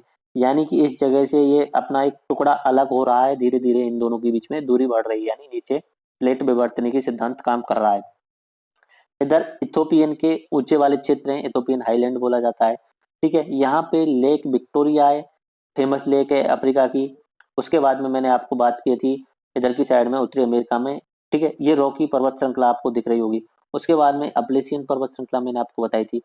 ग्रेट लेक्स मैंने बात की थी, ग्रेट लेक्स के बारे में। देखिए यहाँ पे जब ये उत्तरी, ये यूएसए है ये वाला क्षेत्र, और ऊपर की साइड में कनाडा है, नीचे की साइड में यूएसए। तो कनाडा और यूएसए के बीच में यहाँ पे बहुत सारी आपको झीलें दिख रही होंगी। 5 झीलें हैं बहुत बड़ी बड़ी, इन्हें बोला जाता है ग्रेट झील लेक्स। ठीक है, इन्हें आगे पढ़ेंगे जब जलमंडल की बात की जाएगी। दक्षिणी अमेरिका में एंडीज पर्वतमाला, ये आपको दिख रही होगी नीचे तक जाती हुई। ओके, इस तरीके से हमने एक फिजिकल का ओवरव्यू देखा है। यहाँ पे आपको दिख रहे होंगे स्कैंडिनेवियन कंट्रीज हैं। ठीक है, साइबेरियन प्लेटो आपको दिख रहा होगा, ये आपको दिख रहा होगा ग्रेट डिवाइडिंग रेंज। ठीक है, तो अभी हम थोड़ा सा आगे चलते, अपने पर्वत कवर हो चुके हैं। अभी हम पठारों के बारे में बात कर लेते हैं। तिब्बत का पठार, पामीर का पठार, कोलोराडो का पठार, कोलंबिया का पठार, ये इंपॉर्टेंट है थोड़े थोड़े। देखो, तिब्बत का पठार और पामीर का पठार अपने एशिया में आता है। कोलोराडो का पठार जो आता है अपने उत्तरी अमेरिका में आता है, और कोलंबिया का पठार जो आता है वो अपने दक्षिणी अमेरिका में आता है। ठीक है, तो इनमें एग्जाम में तो कुछ खास पूछा नहीं जाता, बट आपको मैप में पता होना चाहिए थोड़ा बहुत इनके बारे में। ओके, ज्यादा कुछ खास नहीं। मैदान अंतर मैं बता चुका हूँ, नदियों के कारण ही मैदान बनते हैं। विश्व में जो सबसे फेमस मैदान है वो अपना इंडिया का सिंधु गंगा ब्रह्मपुत्र का मैदान है। उसके बाद उत्तरी अमेरिका में यूएसए और कनाडा के बीच में ग्रेट प्लेन्स नाम से फेमस मैदान है। उसके बाद में अपने इंडिया में तराई का मैदान भी इम्पोर्टेंट है। घास के मैदान, ये बहुत थोड़ा सा आपको याद रखना पड़ेगा और एग्जाम में पूछा जाता है, ये बहुत इंपॉर्टेंट है, बस कैसे भी याद करना आप। देखो, घास का मैदान मतलब यार अलग अलग टाइप की वनस्पति पाई जाती है मैदान टाइप में, तो वहां पे उन्हें कुछ स्पेशल नाम दे दिए जाते हैं। जैसे अफ्रीका में जो मैदान है उन्हें सवाना मैदान बोला जाता है। ठीक है, और सवाना मैदान में चिड़िया सबसे ज्यादा रहती है, तो विश्व का चिड़ियाघर भी उन्हें बोला जाता है। तो अफ्रीका में कौन से मैदान फेमस हुए? सवाना घास के मैदान। यूएसए और कनाडा में जो मैदान है उन्हें प्रेरीज के नाम से जाना जाता है, प्रेरीज। आपको याद रखना है उत्तरी अमेरिका के जो मैदान है उन्हें किस नाम से जाना जाता है, प्रेरीज। अर्जेंटीना या साउथ अमेरिका बोल सकते हो जिसमें पंपास नाम से मैदानों को जाना जाता है। दक्षिणी अफ्रीका में बेल्ड के नाम से जाना जाता है। ऑस्ट्रेलिया में डाउन्स के नाम से जाना जाता है। और अपना यूरोप में और एशिया में स्टेपीज के नाम से जाना जाता है। तो ये आपको याद रखने पड़ेंगे, ये बहुत ज्यादा इंपॉर्टेंट है। एक बार याद कराता हूँ, अफ्रीका में मैदानों के जो नाम है वो सवाना मैदान है। यूएसए में जो नाम है प्रेरीज है। पंपास जो है अर्जेंटीना या साउथ अमेरिका में है। बेल्ड जो है दक्षिणी अफ्रीका में है, या पूरा अफ्रीका बोल सकते हो इसे। डाउन्स जो है ऑस्ट्रेलिया के मैदान है। और स्टेपीज स्टेपीज जो है वो अपने एशिया के रूस वाले क्षेत्र में पाए जाने वाले मैदान है। ओके, इस तरीके से अपना विश्व का जो नॉर्मल जो पर्वत पठार मैदान है वो कवर हो चुके हैं। अफ्रीका का जो मैदान है वो सवाना जो मैदान है अफ्रीका के वो फेमस है। इन्हें विश्व के चिड़ियाघर भी कहा जाता है। ओके, यूएसए और कनाडा के जो मैदान है वो प्रेरीज के नाम से जाने जाते हैं, प्रेरीज घास के मैदान। अपना अर्जेंटीना एक देश है, वहां पे पंपास मैदान जाने जाते हैं, पंपास घास के मैदान। उसके बाद में बेल्ड, अफ्रीका में दक्षिण अफ्रीका में इस साइड में जो घास के मैदान पाए जाते हैं उन्हें बेल्ड के नाम से जाना जाता है। ऑस्ट्रेलिया में जो पाए जाते हैं उन्हें डाउन्स के नाम से जाना जाता है। और अपने एशिया में जो पाए जाते हैं उन्हें स्टेपीज के नाम से पाया जाता है। यूरोप में भी पाए जाते हैं, उन्हें भी स्टेपीज कहा जाता है। और मैंने शायद कहीं पे मैप बनाया हुआ है, अगर मैप मिलता है तो मैं उसे मैप में आपको दिखा देता हूँ। इस वाले मैप में ही देख लेते हैं। इसमें आपको दिख रहा होगा ये दक्षिण अमेरिका है, यहाँ पे पंपास नाम से घास के मैदान पाए जाते हैं। ठीक है, अफ्रीका में मैंने अभी नाम बताया था, इधर की साइड में बेल्ड नाम से पाए जाते हैं। और दूसरा मैंने आपको बताया था सवाना नाम से पाए जाते हैं। अपना उत्तरी अमेरिका में मैंने आपको बताया था प्रेरीज नाम से पाए जाते हैं। ऑस्ट्रेलिया में मैंने आपको बताया था डाउन्स नाम से पाए जाते हैं। और अपना एशिया में जो आपको बताया था वो आपको मैंने बताया था स्टेपीज नाम से पाए जाते हैं। ओके, तो इस तरीके से विश्व के पर्वत पठार मैदान कंप्लीट हो गए हैं। तो अभी हम चलते हैं भारत के भौगोलिक विभाजन की तरफ।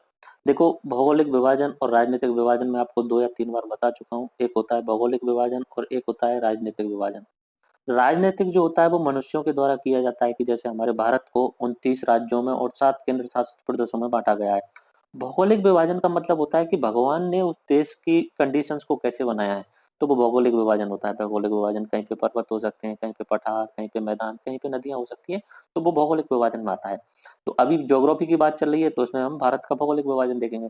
वैसे तो मैं पर्वत वाला टॉपिक ले सकता था डायरेक्टली, लेकिन मुझे भारत का भौगोलिक विभाजन कराना जरूरी है, उसके बाद हम भारत के पर्वतों पे जाएंगे। तो देखो, भारत का जो टोटली जो भौगोलिक विभाजन है उसे 6 भागों में बांटा गया है। जैसे भारत को राजनीतिक रूप से 29 राज्यों और 7 केंद्र शासित प्रदेशों में बांटा है, ऐसे ही भगवान के बनाए अनुसार, जैसे कि भारत के उत्तरी उत्तर में हिमालय है, तो पहला भाग हो गया हिमालय। दूसरा उत्तरी मैदान अपने गंगा यमुना ब्रह्मपुत्र सिंधु नदी के जो मैदान है, नॉर्दर्न प्लेन जिन्हें बोला जाता है, दूसरा हो गया। तीसरा साउथ में दक्कन का पठार है, जिसे पेनिनसुलर प्लेटू रीजन भी बोला जाता है, यानी प्रायद्वीपीय पठार भी बोला जाता है। उसके बाद में तटीय मैदान, पूर्वी घाट, पश्चिमी घाट, तटीय मैदान दोनों हैं, वो देखेंगे। उसके बाद में मरुस्थल अपने राजस्थान वाले क्षेत्र में। और द्वीप, लक्षद्वीप और अंडमान निकोबार द्वीप समूह, इस तरीके से। ठीक है, तो इस तरीके से बांटा गया है। तो पहले मैं मैप में आपको वो दिखा देता हूँ।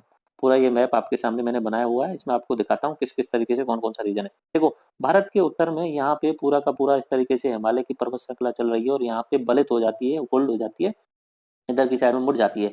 तो इसका नाम है हिमालय पर्वत श्रृंखला। तो ये पहला पहला भौगोलिक विभाजन है अपने भारत का। ओके, उसके बाद में आता है इन हिमालयों से कुछ नदियां निकल के आती हैं ऊंचाई से, जैसे कि एक सिंधु नदी इधर की साइड में जाती है, गंगा ब्रह्मपुत्र नदी आती है और इधर निकल जाती है, ऐसे ही गंगा और यमुना आती है, ऐसे ही ऊपर की साइड से ब्रह्मपुत्र नदी आती है। तो इन नदियों के कारण जहाँ मिट्टी साथ में बहा के लाई जाती है, तो एक पूरा मैदान बन जाता है, ये वाला पूरा का पूरा क्षेत्र जहाँ पे सबसे ज्यादा जनसंख्या रहती है, जिसे गंगा सिंधु ब्रह्मपुत्र नदी का मैदान बोला जाता है। तो दूसरा नंबर पे क्या आ गया अपना उत्तर का मैदान। उसके बाद तीसरे नंबर पे बात करते हैं जिसे हम दक्कन का पठारी बोलते हैं। देखो, अपने भारत के दक्षिण में नॉर्मली पूरे के पूरे दक्षिण में पठार, मैंने बताया था कि नॉर्मली 500-600 मीटर की ऊंचाई हो, कहीं कहीं पे ज्यादा भी हो जाती है। तो पूरे साउथ में बहुत सारे क्षेत्र में पठार ही पठार है। ठीक है, ये लावा निर्मित पठार है, याद रखना है, लावा से बने हुए पठार हैं। तो तीसरा नंबर आता है दक्कन का पठार। चौथा नंबर आता है घाट।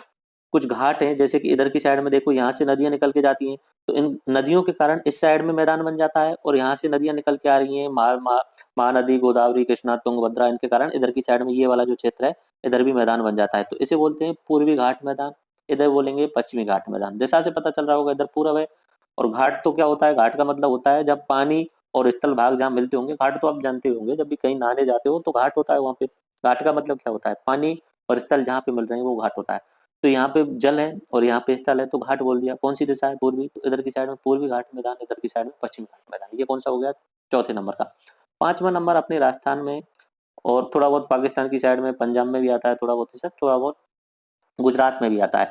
तो पांचवा हुआ गुजरात में अपने राजस्थान वाला जो हिस्सा है, रेगिस्तान वाला क्षेत्र। और छठवां जो आता है वो अपना ये वाला हिस्सा, जिसे आप बोलते हैं द्वीप समूह। इधर की साइड में लक्षद्वीप और इधर की साइड में अंडमान निकोबार द्वीप समूह। ओके, तो ये अपने 6 भौगोलिक विभाजन है अपने भारत के। ओके, अब हम बात करते हैं भारत की प्रमुख पर्वत श्रृंखलाओं के बारे में। ठीक है, एक एक पर्वत श्रृंखलाएं देखेंगे। बाकी तो हिमालय सबसे ऊंची है, उनके कुछ फैक्ट देख लेते हैं। प्रमुख प्रमुख पर्वत श्रृंखलाएं देखो, हिमालय सबसे नवीनतम पर्वत श्रृंखला मानी जाती है, विश्व की सबसे नवीनतम और सबसे ऊंची भी पर्वत श्रृंखला है। विश्व की सबसे ऊंची कौन सी है? हिमालय है। विश्व की सबसे बड़ी कौन सी है? हिमालय है। विश्व की सबसे नवीनतम कौन सी है? हिमालय। नवीनतम का मतलब ये हुआ कि हिमालय अब भी बनता हुआ चल रहा है, मतलब कंटिन्यूअस प्रोसेस चल रही है इसमें, अभी रुका नहीं है। हिमालय साल दर साल थोड़ा बहुत इंच की मात्रा में बढ़ता जाता है, जिसके कारण क्या होता है, नेपाल वाले क्षेत्र में, कश्मीर वाले क्षेत्र में भूकंप भी आते रहते हैं। ओके, तो ये कभी आगे समझाएंगे, बाकी मैं आपको प्लेट टेक्टोनिक थ्योरी है उसमें समझा दूंगा। दूसरी इंपॉर्टेंट पर्वत श्रृंखला है अरावली, जो गुजरात से शुरू होती है, अपने राजस्थान को क्रॉस करती है और अपने दिल्ली तक जाती है। इसकी खास बात यह है कि ये सबसे प्राचीनतम पर्वत श्रृंखला है। अगर एग्जाम में पूछा जाए विश्व की सबसे प्राचीनतम पर्वत श्रृंखला कौन सी है, तो अरावली पर्वतमाला। उसके बाद में विश्व की सबसे नवीनतम पर्वत श्रृंखला कौन सी है? हिमालय। फिर जैसे जैसे नीचे जाते हैं तो विंध्या पर्वत श्रृंखला आती है, फिर सतपुड़ा आती है, इनके बीच में नदी घाटी बनी हुई है। उसके बाद में पश्चिमी घाट आते हैं, पूर्वी घाट आते हैं। पश्चिमी घाट जो है वो कंटिन्यूअस है, अभी चित्र देखेंगे तो आप समझ में आ जाएगा। कंटिन्यूअस है, बारिश ज्यादा होती है उस क्षेत्र में, तो बारिश ज्यादा होती है तो अलग अलग तरीका के जीव पाए जाते हैं, तो बायोडाइवर्सिटी, जैव विविधता भी बहुत ज्यादा है। तो भारत का जैव विविधता क्षेत्र में हॉट स्पॉट यानी तप्त स्थल नाम से कुछ जाना जाता है। तो भारत के 2 क्षेत्र ऐसे हैं जिन्हें बायोडाइवर्सिटी हॉट स्पॉट बोला जाता है, यानी बहुत ज्यादा जैव विविधता है, मतलब छोटे से क्षेत्र में बहुत ज्यादा जीव रहेंगे। अब छोटे से क्षेत्र में बहुत ज्यादा जीव कैसे रहेंगे, मतलब क्या चाहिए जीवन जीने के लिए? खाना चाहिए, पानी चाहिए और हवा चाहिए, ऑक्सीजन चाहिए। तो जहाँ पे ज्यादा पानी होगा तो जो पश्चिमी घाट है वहां पे क्या होता है कि ऊंचाई ज्यादा है और बारिश भी ज्यादा होती है, तो और वो कंटिन्यूअस है, लगातार है, पर्वतीय इलाके हैं सारे के सारे। तो वहां पे पानी ज्यादा होने के कारण, सारी फैसिलिटीज उपलब्ध होने के कारण बहुत सारे जीव जंतु रहते हैं, तो बायोडाइवर्सिटी, जीवों में विविधता बहुत पाई जाती है। 1 किलोमीटर में ही देखेंगे तो 50 प्रकार के अलग अलग जीव मिल जाएंगे, तो उसे बायोडाइवर्सिटी हॉटस्पॉट भी कहते हैं। उसके बाद में पूर्वी घाट, ये असतत है, एक कंटिन्यूअस नहीं है, और कुछ एक पूर्वी क्षेत्र में गारो, खासी, जयंतिया इस तरीके से करते हुए पर्वत श्रृंखलाएं। ठीक है, तो देखें, देखो अब मैप में दिखा देता हूँ, आपको दिख रहा होगा मैप, ये पूरा भारत है, ये दिख रहा है आपको। अब इस वाले मैप में आपको कुछ ऐसा लग रहा होगा, ऊंचाई नीचाई वाला क्षेत्र ऑटोमेटिक पता चल रहा होगा। देखो ये वाला जो क्षेत्र है, एक मिनट ट्रेडिंग कर देता हूँ, ये वाला जो क्षेत्र है, इससे आपको ऊंचाई ऑटोमेटिक दिख रही होगी कि ये वाला क्या हो सकता है, ये हिमालय पर्वतमाला है, हिमालय पर्वतमाला। अब इस हिमालय पर्वतमाला से नदियां निकल के जा रही हैं। ठीक है, ये नदियां निकल के जा रही हैं बहुत सारी। इन नदियों के कारण जहां जहां आपको हरा हरा दिख रहा है वो क्या बन जा रहा है, मैदान बनता जा रहा है। ये जो भी हरा दिख रहा है, ये पूरा इधर पाकिस्तान का सिंधु नदी का मैदान है, इस तरीके से ये पूरा का पूरा क्या है, मैदान है।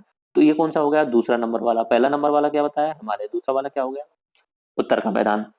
ओके, मैदान किससे बना है, नदियों से। अब तीसरा वाला बात करते हैं, ये वाला पूरा क्षेत्र देखिए, आपको कुछ और थोड़ा बहुत ऊंचाई सी दिख रही होगी ना, ये वाला पूरा क्षेत्र, नीचे तक कर देता हूं मैं थोड़ा सा, ये आप पूरा क्षेत्र देख लीजिए। ये तीसरा है, इसे हम बोलते हैं दक्कन का पठार। ये पूरा का पूरा क्षेत्र देख लीजिए। ओके, इसे बोलते हैं तीसरा दक्कन का पठार। अब ये देखिए पूरा का पूरा समतल तो है नहीं, लेकिन नॉर्मली अब ऐसा लग रहा है कि हाँ चारों तरफ पर्वत श्रृंखलाएं, ऊंचाई नीचाई है, बीच में भी लोग रहते हैं, शहर बसे हुए हैं, इस तरीके से बहुत सारा पूरे भारत में यहाँ पे जनसंख्या रहती है, लेकिन नीचे की साइड में जाने पे पर्वत श्रृंखलाएं बहुत ज्यादा है। ठीक है, ये 3D मैप बोल सकते हैं इसे, 3D ऐसा लग रहा है ऊंचा नीचा करके। ओके, तो इससे आपको पता चल रहा है तीसरा वाला ये हो गया।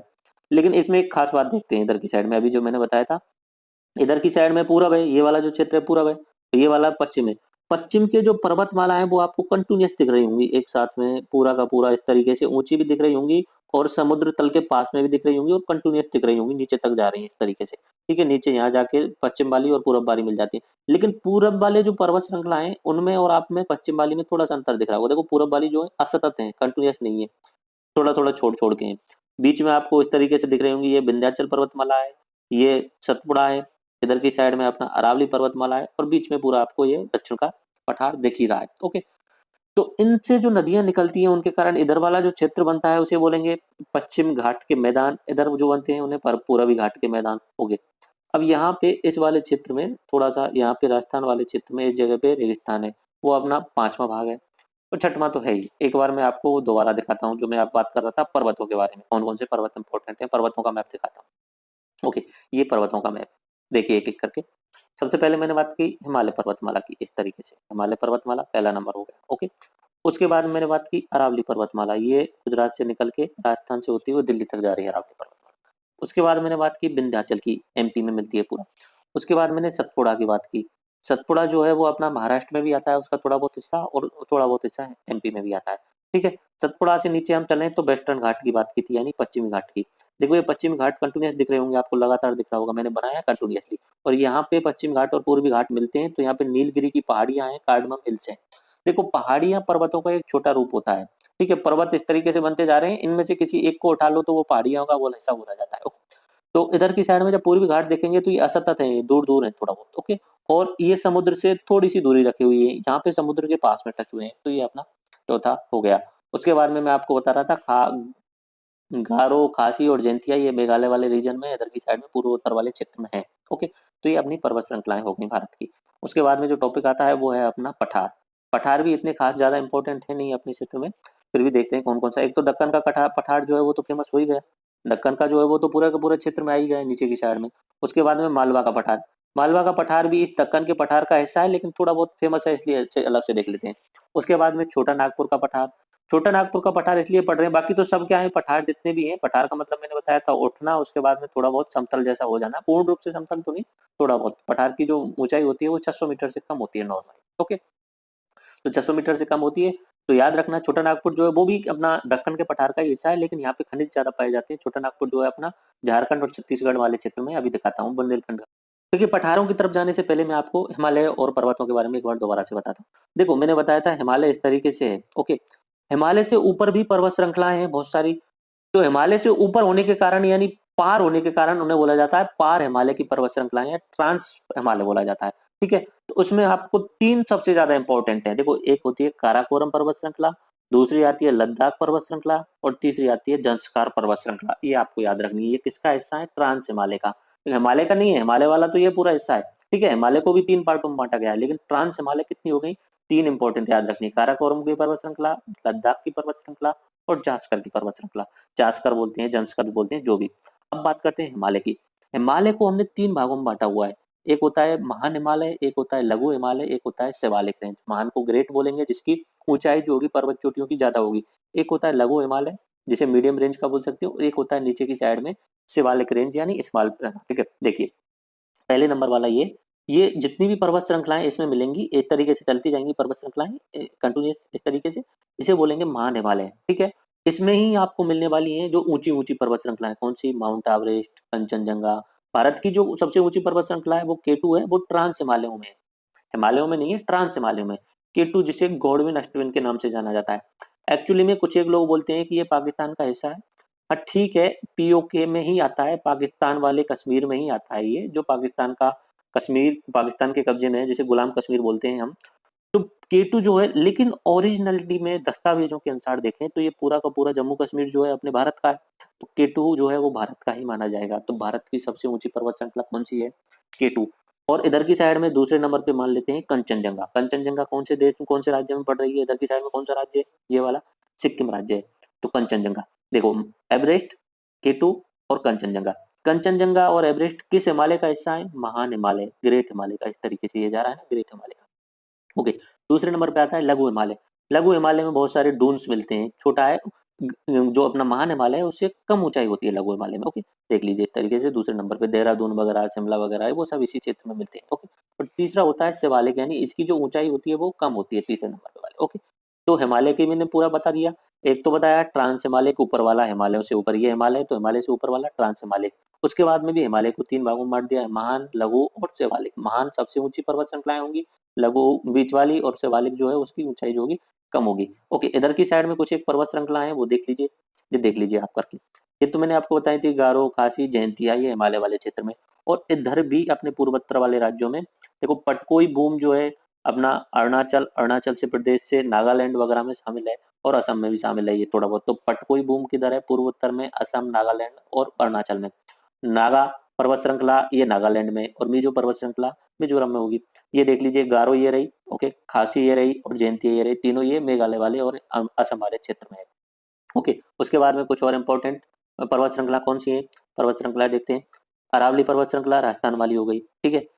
मालवा का पठार ये हिस्सा है अपने दक्षिण के पठार का ही है, तो ये मालवा का पठार इस वाले क्षेत्र में, हिमालय वाले क्षेत्र में। छोटा नागपुर का पठार आप ये देख रहे हैं इधर की साइड में, यहाँ पे कौन कौन से राज्य आएंगे, झारखंड आएगा, छत्तीसगढ़ आएगा और पश्चिम बंगाल का हिस्सा आएगा। और यहाँ पे सबसे ज्यादा खनिज मिलते हैं, कोयला वगैरह, लोह इस्पात, आयरन ओर्स वगैरह यहाँ पे मिलते हैं छोटा नागपुर पठार में। तो जितने भी उद्योग धंधे लगाए जाएंगे वो इधर की साइड में लगाए जाएंगे, स्टील प्लांट लगाए जाएंगे, राउरकेला, भिलाई, ठीक है, ये सब स्टील प्लांट इधर ही लगाए जाएंगे, ठीक है। और नए नए शहर भी बसाए जाएंगे, जमशेदपुर, टाटानगर, इस तरीके से। उसके बाद में ये वाला जो देख रहे हैं आप पर्वत श्रृंखला कौन सी है, विंध्याचल पर्वत श्रृंखला। उसके बाद में सतपुड़ा, उनसे नीचे राजमहल पर्वत श्रृंखला है। एमपी में ही मैकाले पर्वत श्रृंखला है।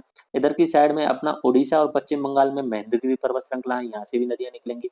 उसके बाद में मैंने बात की थी इधर की साइड में जब जाते हैं तो कंटिन्यूअसली इस तरीके से चलते जाते हैं पर्वत श्रृंखला, इसका नाम क्या बताया था मैंने, पश्चिमी घाट। इधर की साइड में पश्चिम है तो पश्चिमी घाट की पर्वत श्रृंखला है, और इधर की साइड में पूर्वी घाट है लेकिन ये कंटिन्यूअस नहीं है, तो पूर्वी घाट की पर्वत श्रृंखला है, ठीक है। लेकिन इनके अलग अलग भाग बटे हुए हैं कि सबसे पहले आती है सह्याद्री पर्वत श्रृंखला। सबसे पहले कौन सी आती है, सह्याद्री पर्वत श्रृंखला। इनमें एक ऊंची पर्वत चोटी है जिसका नाम है कालसोभई, ठीक है। इससे नीचे चलते हैं तो केद्रुमुख नाम से एक पर्वत चोटी है, उससे नीचे चलते हैं तो अनामुड़ी नाम से। ये वाला जो क्षेत्र देख रहे हैं इधर की साइड में, ये अपनी नीलगिरी की पहाड़ियां हैं जहाँ पे पूर्वी घाट और पश्चिमी घाट दोनों मिल रहे हैं, तो ये नीलगिरी की पहाड़ियां हैं। उसके अलावा आप कुछ एक देख लीजिए पर्वत श्रृंखलाओं के नाम, वैसे तो याद नहीं रखने, ऊपर से नीचे कभी कभी क्रम पूछा जाता है बट आईएएस लेवल में पूछा जाता है। देख लीजिए ऊपर से नीचे देखते हैं, अन्नमलाई, पालकोंडा, बेलिकोंडा, सोब्रामा, जावादी, पंचमलाई एंड सिवरूमलाई। ये मतलब इंपॉर्टेंट नाम है, आप इसे देख लीजिए। एक इंपॉर्टेंट ये चीज याद रख लेना, दक्षिण भारत की जो सबसे ऊंची पर्वत चोटी है उसका नाम क्या हो रहा है, अन्नामुड़ी हो रहा है, ठीक। देख लीजिए एक बार पठारों के बारे में, कौन कौन से पठार थे। देखो मैंने बताया था कि पूरा का पूरा नीचे की साइड में जो है वो अपना कौन सा हो जाता है, दक्कन का पठार। इस दक्कन के पठार का ही एक हिस्सा है अपना मालवा का पठार, मालवा का पठार। उस मालवा के पठार का ही एक हिस्सा है अपना हाड़ौती का पठार, कोटा, बूंदी, झालावाड़, बारावाला जो अपना क्षेत्र है वो अपना हाड़ौती का पठार है। इधर की साइड में चलते हैं तो यहाँ पे एक पठार आता है, इस पठार का नाम जो है वो बुंदेलखंड का पठार है, यानी झांसी वाला जो क्षेत्र है वहाँ पे कौन सा पठार आ रहा है, बुंदेलखंड वाला। उससे थोड़ा सा आगे चलते हैं, एमपी और यूपी के बीच में एक और पठार आता है, उसका नाम है अपना बघेलखंड का पठार। उससे आगे जाते हैं तो अपना झारखंड वाला क्षेत्र, थोड़ा बहुत पश्चिम बंगाल, उड़ीसा, छत्तीसगढ़ वाला क्षेत्र, यहाँ पे आता है छोटा नागपुर जो सबसे ज्यादा समृद्धशाली है। ओके, तो ये अपने पठार हो गए। चलो, तो ये अपने भारत के पर्वत और पठार हो गए, पर्वत भी हो गए और पठार भी हो गए। लेकिन अभी क्या करते हैं हम, जिसमें बीच में कुछ एक मैप डाले हुए हैं, मैं उनको एक एक विश्लेषण करके चलता हूँ। ये पहला मैप आप मैं आपको बता ही चुका हूँ, छह जो भौगोलिक विभाजन बताया था, पहला हिमालय, दूसरा उत्तर का मैदान, तीसरा दक्कन का पठार, चौथा जो है पूर्वी और पश्चिमी घाट है, पांचवा रेगिस्तान है और छठवां द्वीप है। ओके, उसके बाद में ये वाला मैंने 3D वाला मैप आपको बताया था अच्छे ढंग से, इस तरीके से मैंने आपको बताया था। आपको दिख रहा होगा जहाँ ऊंचा ऊंचा दिख रहा है ये पर्वत श्रृंखलाएं दिख रही है, बीच बीच में नदियां दिख रही होंगी, नीचे की साइड में ये अपना पठार वाला क्षेत्र दिख रहा है, दक्कन का पठार। ये दूसरा मैप क्लियर हो गया। ये तीसरा जो है अपना एलिवेशन के हिसाब से, ऊंचाई के हिसाब से, ये भी देख लीजिए। ये इससे आपको पता चल जाएगा पठार और पर्वत के। देखो पहले साइन समझते हैं, चित्र का मतलब समझते हैं कि जहाँ पे आपको ऐसा रंग दिख रहा होगा उसका मतलब है कि 100 मीटर से ऊंचाई कम है, यानी समुद्र तल से 100 मीटर से बराबर में है, ठीक है। उसके बाद में जहाँ पे ऐसा दिख रहा होगा तो यानी 100 से 500 के बीच में, और इस तरीके से दिख रहा है तो 500 से 1000 के बीच में, और ज्यादा गहरा होता जा रहा है तो वो उनकी ऊंचाई ज्यादा है। देखिए सबसे ऊपर की साइड में अपना ये वाली देख लीजिए, ब्लू, एंड नीचे की साइड में ये अपना कौन सा रंग है मेरी समझ में नहीं आ रहा, ठीक है। ये वाला आपको ऊपर की साइड में ज्यादा मिलेगा, ये आप देख लेते हैं। देखो ऊंचाई ज्यादा है तो ये ज्यादा ऊंचाई वाले क्षेत्र में ये वाले आपको पर्वत श्रृंखला होने के कारण मिल रहा है। उसके बाद में आपको ग्रीन वाला मिल रहा होगा, ग्रीन का मतलब क्या है, 500 से 1000 के बीच में। तो देखिए ये आपको नीचे की साइड में इधर दिख रहा है, इधर दिख रहा है, इधर दिख रहा है, ये दिख रहा है, तो ये पूरा अपना क्या हो गया, पठार। 500-600 के बीच में ही है इतना क्षेत्रफल, ठीक है, तो ये अपना पठार हो गया। उसके बाद में बिल्कुल जीरो लेवल के देख लेते हैं, 500 100 के नीचे देखिए ये पूरा वाला क्षेत्र जो है 100 से नीचे की साइड में, तो ये क्या बने हुए हैं, मैदान बने हुए हैं इस तरीके से, यहाँ पे पूरे क्षेत्र में मैदान बने हुए। ये एलिवेशन यानी ऊंचाई के आधार पर मैप है। ये मैप देख लीजिए। अब मैपों की बात चल रही है तो उसमें भी नदियों को भी बता देता हूँ, वैसे नदियों का तो अपना अलग से आएगा टॉपिक, लेकिन अब बात चल रही है मैप की तो इसमें नदियों को बता देता हूँ। देखो ये आपको दिख रहा होगा ज्यादा ऊंचाई वाला क्षेत्र है, ये आपको पठार दिख रहा होगा, इसका नाम क्या है, तिब्बत का पठार है। यहाँ से ब्रह्मपुत्र नदी जा रही है, इधर से मुड़ के बांग्लादेश में जा रही है। ओके, ये पूरा आपको हिमालय दिख रहा होगा। इसके 3 भाग बताए थे मैंने, एक तो होता है सबसे ऊपर वाला जो सबसे ऊंचा होता है यानी ग्रेट हिमालय, दूसरा बताया था लघु हिमालय, और तीसरा नीचे नीचे की साइड में शिवालिक रेंज बताई थी। उसके बाद में मैंने आपको यहाँ पे कुछ नदियों के नाम बता देता हूँ, जूम इन कर देता हूँ थोड़ा सा, ठीक है, याद करने की कोशिश करना। इंडिया की सबसे इंपॉर्टेंट नदियाँ ऊपर की साइड में तो आपको पता ही है, सबसे इंपॉर्टेंट जो आती है वो गंगा नदी आती है। गंगा नदी यहाँ से निकल रही है, उसके बाद में उत्तराखंड से निकल रही है, और ये अपना यहाँ पे आके इलाहाबाद में आके गंगा और यमुना ये दोनों नदियां मिल जा रही हैं। ओके, इलाहाबाद में आकर के मिल जा रही हैं। उसके बाद में वाराणसी, पटना, पटना होने के बाद में इस तरीके से यहाँ पे इसका मेन रीजन जो है वो तो बांग्लादेश में जाता है।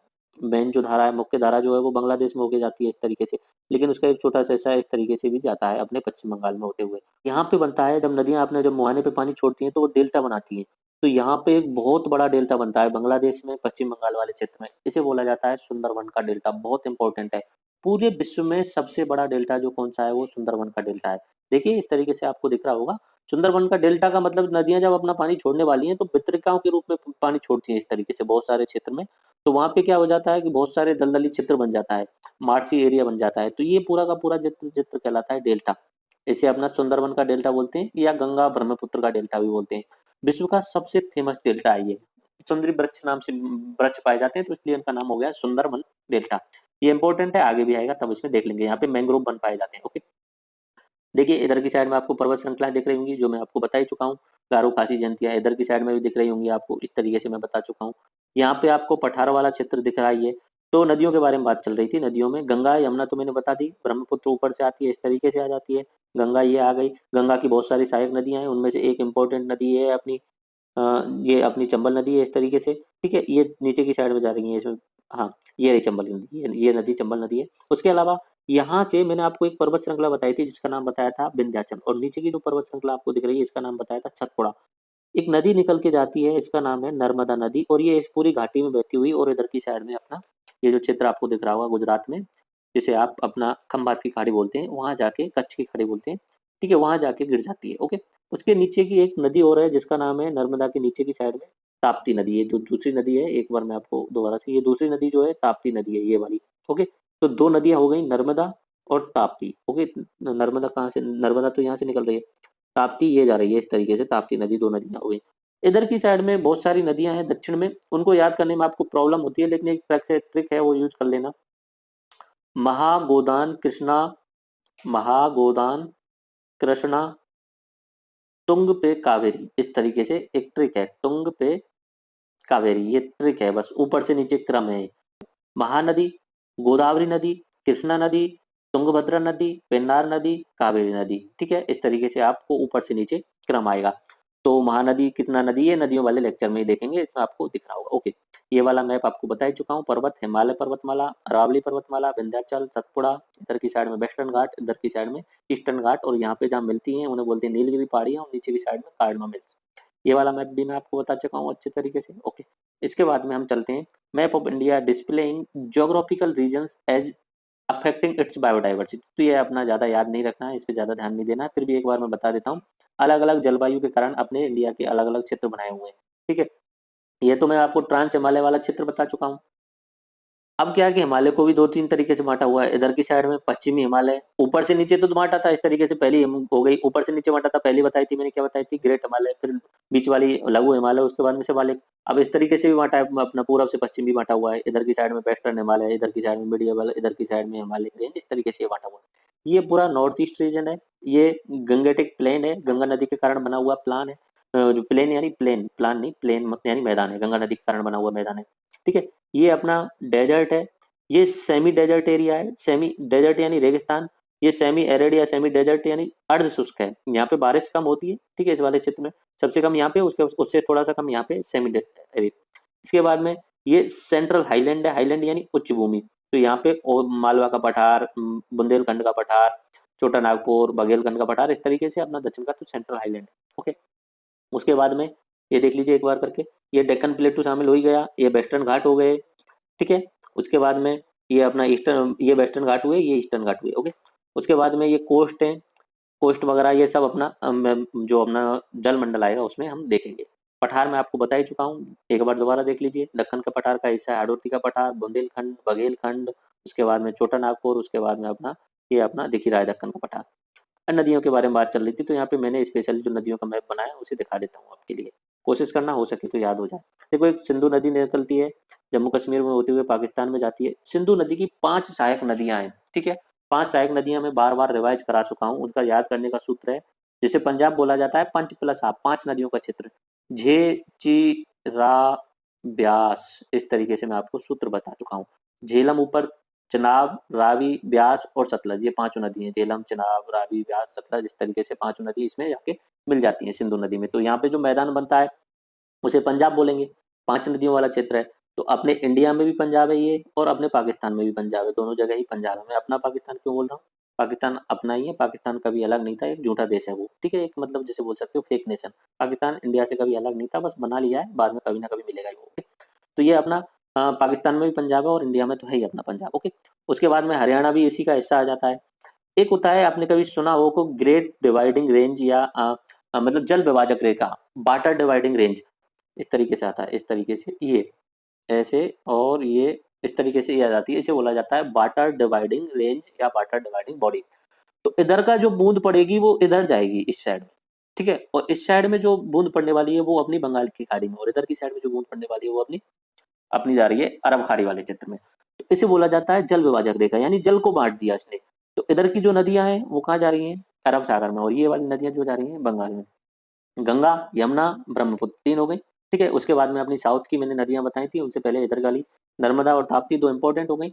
महानदी गोदावरी, कृष्णा, कृष्णा है, और कृष्णा की सहायक है तुंगभद्रा, पेन्नार और कावेरी। अभी सूत्र बताया था, महा, गोदान, कृष्णा, तुंग, पे, कावेरी, ओके। ये आपको याद रख लेना है। कावेरी नदी का विवाद जो चल रहा है वो कौन कौन से 2 राज्यों के बीच चल रहा है, आप इस चित्र को देख के पहचान सकते हैं। ये कौन सा राज्य है? कर्नाटक, और ये कौन सा है? तमिलनाडु। तो 2 राज्यों के बीच में कावेरी नदी के जल पे विवाद चल रहा है। ये अपना तमिलनाडु और कर्नाटक 2 राज्य हैं, ओके। ये अपना और देख लीजिए एक बार से, ताकि आपको पूरा का पूरा रिवाइज हो जाएगा पूरा पूरा। हिमालय ऊपर वाला जो क्षेत्र है उसके 3 हिस्से बता दिए थे, गारो, खासी, जैंतिया, ठीक है। उसके अलावा में अरावली, विंध्याचल, सतपुड़ा, विंध्याचल और सतपुड़ा के बीच में ये नदी जा रही है, इसका नाम नर्मदा, ठीक है। नीचे की साइड में ताप्ती, इधर की साइड में गंगा, यमुना और उसकी सहायक नदियां हैं, ऊपर से ब्रह्मपुत्र है। उसके बाद में महानदी, और ये आपको दिख रही होंगी जो जो नदी मैं आपको बता चुका हूँ, ओके। नीलगिरी हिल्स और कार्डमम हिल्स इंपॉर्टेंट है, सबसे साउथ ही साउथ में, दक्षिण में कौन सी पहाड़ियां हैं? तो वो है कार्डमम हिल्स नाम से जानी जाती है। अब हम चलते हैं एक नए टॉपिक पर जो है मरुस्थल, डेजर्ट। डेजर्ट का मतलब समझते हैं पहले, डेजर्ट क्या होता है? डेजर्ट का मतलब होता है ऐसा स्थान जहां पे एक तो पानी की कमी हो, दूसरा मनुष्यों को रहने के लायक कंडीशंस ना हो, ठीक है। डेजर्ट नॉर्मली जो होते हैं वो गर्म क्षेत्र होते हैं, लेकिन कुछ एक क्षेत्र ऐसे हैं जहाँ पे ठंडे भी होते हैं, जैसे कि गोबी डेजर्ट, आपने नाम सुना हो। गोबी डेजर्ट ऐसा है जो बहुत ठंडा क्षेत्र है, लेकिन वहाँ पानी की कमी है और वहाँ पे रहने के लिए परिस्थितियां अनुकूल नहीं है। तो दूर दूर तक कोई जानवर भी नहीं रहता है, दूर दूर तक कोई मनुष्य भी नहीं रहता है। तो देख लेते हैं विश्व के कौन कौन से इंपॉर्टेंट डेजर्ट हैं। देखो पहला आता है सहारा मरुस्थल। ये सबसे अधिक क्षेत्रफल वाला मरुस्थल है और ये उत्तरी अफ्रीका वाले क्षेत्र में पाया जाता है।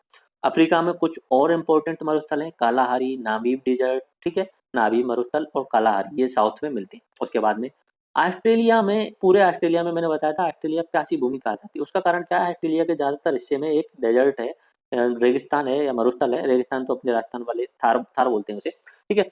तो इसे बोला जाएगा ग्रेट ऑस्ट्रेलियन डेजर्ट, महान ऑस्ट्रेलिया का मरुस्थल। तो ऑस्ट्रेलिया के ज्यादातर हिस्से में क्या है? मरुस्थल है। उसके बाद में अटाकामा डेजर्ट, ये अपने दक्षिणी अमेरिका में चिली नाम का देश है वहां पे मिलता है उस टाइम में। मोजावे डेजर्ट, मोजावे नामीब डेजर्ट तो अपना अफ्रीका का है, मोजावे डेजर्ट जो है वो यूएसए का है। गोबी मरुस्थल जो है वो ठंडा मरुस्थल है और चीन और मंगोलिया वाले क्षेत्र में मिलता है। टकला मकान जो है चीन यानी एशिया का मरुस्थल है और ये चीन में ही आता है, चीन का कोई प्रांत है, सिंकियांग कुछ ऐसे करके। उसके बाद में थार डेजर्ट जो अपना राजस्थान वाला है या इंडिया पाकिस्तान वाला है। चलो मैप में देख लेते हैं, ठीक है। ये मैप आपके लिए मैंने यहाँ पे लगाया हुआ है, देख लीजिए। इसमें इंपॉर्टेंट इंपॉर्टेंट देख लेते हैं, बाकी तो बहुत सारे ही हैं। देखो आपको पता होगा अरब वाला जो क्षेत्र है, सऊदी अरब वगैरह, वो सारे सारे के सारे वो डेजर्ट वगैरह में ही रहते हैं। वो तो तुम्हें पता ही है, ऊँट जहाँ पे रहते हैं उधर की साइड में सऊदी अरब, इराक, ईरान। इराक ईरान में तो नहीं है, बट सऊदी अरब वाला जो क्षेत्र है पूरा का पूरा डेजर्ट ही है, तो अरब डेजर्ट है, ठीक है। सबसे पहले बात करनी थी इंपॉर्टेंट, जो सहारा है ना, सबसे बड़ा क्षेत्र कौन कवर कर रहा है? विश्व का सबसे बड़ा क्षेत्रफल कवर करने वाला कौन सा डेजर्ट हो गया?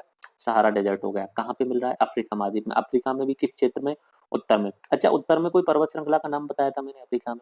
हाँ, ध्यान आ गया होगा आपको, एटलस पर्वत श्रृंखला ऊपर की साइड में मैंने आपको बताई थी, ठीक है। ऐसे ही अफ्रीका में दूसरा इंपॉर्टेंट है वो है कलाहारी मरुस्थल, ये दक्षिण वाले क्षेत्र में है उसके बाद में एक नामीब डेजर्ट, नामीबिया वाले क्षेत्र में। ओके, ये अफ्रीका के डेजर्ट हो गए। उसके बाद में मोजेब डेजर्ट जो बताया था मैंने, यूएसए का बताया था। और यहाँ पे कोरोनन करके एक डेजर्ट है, वो याद नहीं रखना, बस मोजेब डेजर्ट का नाम। अच्छा, एग्जाम में कैसे पूछा जाएगा, एग्जाम में इतना पूछा जाएगा कि मोजेब डेजर्ट कहाँ पे, या ऐसा कर देंगे वो सहारा दे दिया, सहारा के साथ में मोजेब दे दिया, उसके बाद में नाबीब दे दिया, उसके बाद में अटाकामा दे दिया, इधर की साइड में महाद्वीपों के नाम लिख देंगे, एशिया, उत्तरी उत्तरी अमेरिका, दक्षिण अमेरिका, आपको मिलाना है बस एबीसीडी करके। इस तरीके से आपको सवाल पूछा जाएगा। ओके, उसके बाद में बात कर रहा था दक्षिण अमेरिका में। दक्षिण अमेरिका में कौन सा है, अटाकामा डेजर्ट। दक्षिण अमेरिका में सबसे इंपॉर्टेंट कौन सा है, अटाकामा। यहाँ पे एक पर्वत श्रृंखला बताई थी, उसका नाम क्या था, एंडीज पर्वत श्रृंखला, विश्व की सबसे लंबी पर्वत श्रृंखला। ओके, उसके बाद में अपना ऑस्ट्रेलिया। ऑस्ट्रेलिया का तो मैंने बताया था कि ज्यादातर एशिया में क्या है, अपना एक मरुस्थल है और उसका नाम क्या है, ग्रेट ऑस्ट्रेलियन डेजर्ट। अपने भारत वाले का क्या नाम बताया था, थार डेजर्ट। उसके मैंने बताया था चीन में और मंगोलिया वाले क्षेत्र में कौन सा है, गोबी मरुस्थल। उसके अलावा टकला मकान डेजर्ट। ओके, तो ये इंपॉर्टेंट डेजर्ट है। अच्छा, एक विश्व की सबसे बड़ी झील कौन सी है, कैस्पियन सागर है। ठीक है, ये कैस्पियन झील का मतलब होता है जो चारों तरफ स्थल से घिरी हुई हो। ओके, कैस्पियन सागर ये अपने अपने जो जल मंडल आएगा उसमें देखेंगे। ओके, अभी आगे चलते हैं हम, और आगे हम बात करते हैं प्राकृतिक वनस्पति के बारे में। तो मेरे हिसाब से आपको डेजर्ट समझ में आ गए होंगे। तो नया टॉपिक आ रहा है प्राकृतिक वनस्पति। पहले प्राकृतिक वनस्पति की परिभाषा देखते हैं, समझते हैं क्या होता है। In an area vegetation grow naturally, in an area vegetation यानी वनस्पति grows naturally without human support and has been remained untouched unexplored for a long duration. यानी कोई ऐसा क्षेत्र, वनस्पति का मतलब क्या होता है, वन का मतलब क्या होता है, फॉरेस्ट का मतलब क्या होता है, ऐसा क्षेत्र जहाँ पे वनस्पति या पेड़ पौधे ऑटोमेटिक उग रहे हैं, जिनमें मनुष्यों का कोई योगदान नहीं है। पानी मिला, हवा मिली, ऑक्सीजन कार्बन डाइऑक्साइड मिली और प्रकाश मिला और खनिज संश्लेषण मिले, तो बहुत सारे जो पेड़ वहां पे उग जाएंगे। लेकिन इन पेड़ों को जो क्षेत्र होगा, कि पेड़ों की सघनता होगी, पेड़ों के प्रकार होंगे, वो डिपेंड करेंगे किस चीज पे, कुछ एक कारक होंगे। सबसे इंपॉर्टेंट तो आता है जल। भाई देखो, पेड़ के लिए क्या क्या चाहिए होता है, जल चाहिए। जल के साथ में वायु का भी थोड़ा बहुत फर्क पड़ता है। ओके, वायु इतना ज्यादा मैटर नहीं है। जल के साथ साथ में आपको प्रकाश चाहिए, प्रकाश के कारण ही तो भोजन बनता है, प्रकाश संश्लेषण। उसके साथ साथ में खनिज चाहिए। ठीक है, और खनिज कहाँ मिलते हैं, मिट्टी में मिलते हैं। तो ये चार तो बहुत ज्यादा इंपॉर्टेंट है। और जल के साथ में तापमान भी, अगर ज्यादा तापमान होगा तो उसी में उसके हिसाब के पेड़ पौधे उसमें पैदा होंगे। देखिए क्या क्या चार चीज इंपॉर्टेंट हो गई, चार या पांच हो गई। जल पहला नंबर पे क्या हो गया, जल। दूसरा क्या हो गया, तापमान। तापमान यानी प्रकाश, इससे इस तरीके से रिलेट कर सकते हो। तीसरा क्या हो गया, मिट्टी। और मिट्टी में क्या मिल रहे हैं, खनिज। ओके, तो ये जहाँ पे जिस जिस तरीके से जल ज्यादा होगा तो वहां पे पेड़ पौधे घने होंगे। ठीक है, वहां पे अगर प्रकाश नहीं है तो अलग प्रकार का पौधा पैदा होगा। देखिए क्या क्या कारक इंपॉर्टेंट है। एक तो रिलीफ फीचर, यानी ऊंचा वाला क्षेत्र या नीचा वाला क्षेत्र। अब ऊंचा नीचा क्षेत्र का फर्क क्या पड़ता है कि जितने ज्यादा ऊंचे क्षेत्र होता है, पर्वत ऊंचे क्षेत्र होते हैं, तो वहां पे क्या है, बर्फ वगैरह ज्यादा मिलती है, या ऊंचे क्षेत्र पे पानी की मात्रा ज्यादा हो जाती है, बारिश वगैरह। तो ये ऊंचा नीचा उच्चाव जिसे बोलते हैं वो भी मैटर करता है। उसके बाद में सोइल, मिट्टी मैटर करती है, क्योंकि उसमें खनिज मिलते हैं। पोषक तत्व तो मिट्टी से ही लेने वाले हैं ना, वो पोषक जो लेंगे, खाना जो लेंगे वो मिट्टी से लेंगे। क्लाइमेट यानी जलवायु निर्भर करती है, टेम्परेचर और वर्षा, ये हो गई। ओके, अब नॉर्मली देखे जाए तो वर्षा और तापमान ही इंपॉर्टेंट होते हैं। इसके कारण अपने जो बने हैं वो बहुत अलग अलग प्रकार के भी हो सकते हैं। देखो मैंने यहाँ पे कुछ एक ही लिखे हैं, बाकी और भी होते हैं। वर्षा वन यानी बहुत ज्यादा बारिश होती हो और बहुत ज्यादा तापमान होता हो, वहां पे वर्षा वन। यानी भूमध्य रेखा के क्षेत्र में बहुत ज्यादा बारिश होती है, वहां पे वर्षा वन मिलते हैं। सदाबहार वन, ठीक है, बारिश पर्याप्त मात्रा में हो रही है, 300 सेंटीमीटर के आसपास में हो रही है, और प्रकाश वगैरह जो भी है बीच वाला है, तो वहां पे सदाबहार बनते हैं। पर्णपाती वन, पर्णपाती वन ऐसे होते हैं जिनमें क्या होता है, पर्णपाती नाम से पता चलता है, पर्ण यानी पत्तियों को गिराने वाले। कुछ एक क्षेत्र में क्या होता है कि बारिश के मौसम में तो पानी मिल रहा है, लेकिन गर्मियां जब आने वाली होती हैं तब पेड़ों को पानी नहीं मिलने वाला होता है। तो पेड़ क्या करते हैं, गर्मियां शुरू होने से पहले अपने जो पत्तियां होती हैं उन्हें गिरा देते हैं। गिरा क्यों देते हैं, क्योंकि आगे आने वाले समय पर उन्हें पानी नहीं मिलने वाला है, उन्हें पता है। तो पत्तियों को गिरा दिया ताकि ज्यादा भोजन उनका वेस्ट ना हो पत्तियों के लिए। ठीक है, तो पर्णपाती वन मिलते हैं अलग अलग। शंकु आकार वाले, शंकु आकार वाले नॉर्मली पर्वतीय इलाकों पे मिलते हैं, ऊंचाई वाले क्षेत्रों में मिलते हैं, जहाँ पे बर्फ वगैरह पड़ती है, तो उस हिसाब से वो बना लेते हैं अपना शेप, इस तरीके से शंकु आकार बना लेते हैं पेड़ पौधे, ताकि बर्फ जो गिरे इनको नुकसान ना हो, सीधा सीधा इससे निकल के चले जाए। अल्पाइन जो होते हैं वो ऊंचे पर्वतीय वन होते हैं, झाड़ी जो है रेगिस्तान मरुस्थल में पाई जाती है। देखो इस वाले चित्र को देखते हैं थोड़ा सा। ठीक है, ये वाला मैं आपको पृथ्वी बनाई हुई है, पूरी की पूरी पृथ्वी है ये। पृथ्वी के बीचों बीच में ये भूमध्य रेखा बनाई हुई है, 0 डिग्री, लेक्चर में बता चुका हूँ, 0 डिग्री अक्षांश। ठीक है, नीचे की साइड में अपना दक्षिणी अक्षांश है, दक्षिणी गोलार्ध है, ऊपर की साइड में उत्तरी गोलार्ध है। यहाँ पे एक 23.5 रेखा है उत्तरी अक्षांश वाली, इसे क्या बोलते हैं, कर्क रेखा है, कैंसर लाइन। ओके, नीचे की 23.5 को मकर रेखा बोलते हैं। ऐसे मैंने उस लेक्चर्स में बांटा था कि देखो यहाँ पे भूमध्य रेखा जो है, यहाँ पे क्या है, सूर्य की किरणें जो है वो सीधी पड़ेंगी। सूर्य अगर यहाँ पे है तो भूमध्य रेखा पे सीधी पड़ने वाली होती है। वैसे तो सूर्य की किरणें कभी एक समय ऐसा आएगा जब कर्क रेखा पे सीधी पड़ेंगी, एक समय ऐसा आएगा मकर रेखा पे सीधी पड़ती है, लेकिन नॉर्मली ये भूमध्य रेखा का जो बीच वाला क्षेत्र है, यहाँ पे सूर्य की किरणें क्या पड़ती है, ज्यादा पड़ती है। सूर्य की किरणें ज्यादा तेज पड़ने के कारण क्या होता है कि यहाँ पे जो पानी होता है उसका बाष्पीकरण होता है, भाप बन के ऊपर उठता है और कुछ समय बाद में बारिश हो जाती है उसकी। यानी इस भूमध्य रेखा वाले जो क्षेत्र में जितना भी क्षेत्र होगा वहां पे बारिश ज्यादा होने वाली है, 100% बारिश ज्यादा होने वाली है। तो इस वाले क्षेत्र को बोला जाता है उष्ण कटिबंध। उष्ण यानी गर्म वाला क्षेत्र, क्योंकि तापमान ज्यादा रहने वाला है। उससे ऊपर जाएंगे तो उपोष्ण, उससे बीच में जाएंगे शीतोष्ण और लास्ट में जाएंगे तो शीत यानी ठंडा। ऐसे ही नीचे होता है उष्ण, उपोष्ण, शीतोष्ण और शीत। इन्हें इंग्लिश में क्या बोलते हैं एक बार देख लीजिए। उष्ण को बोलते हैं ट्रॉपिकल, उष्ण को क्या बोलते हैं, ट्रॉपिकल। उपोष्ण को बोलते हैं वो, उपोष्ण को सब ट्रॉपिकल बोलते हैं, सब ट्रॉपिकल। शीतोष्ण को यानी अपना टेम्परेट का और ट्रॉपिकल का जो मिक्सचर होता है उसे बोल सकते हैं। और नीचे वाला शीत कटिबंध होता है उसे बोलते हैं टेम्परेट जोन। तो इंग्लिश मीडियम वाले याद रखना, शीत कटिबंध को बोलते हैं टेम्परेट जोन, ठीक है। उपोष्ण को बोलते हैं सब ट्रॉपिकल और उष्ण को बोलते हैं ट्रॉपिकल। तो अब इस वाले क्षेत्र में ज्यादा बारिश होगी, ज्यादा बारिश होगी तो वन जो होंगे बहुत घने होंगे, तो यहाँ पे उष्ण कटिबंधीय वर्षा वन पाए जाते हैं। ओके, उसके बाद में अलग अलग प्रकार की रेंज होती है।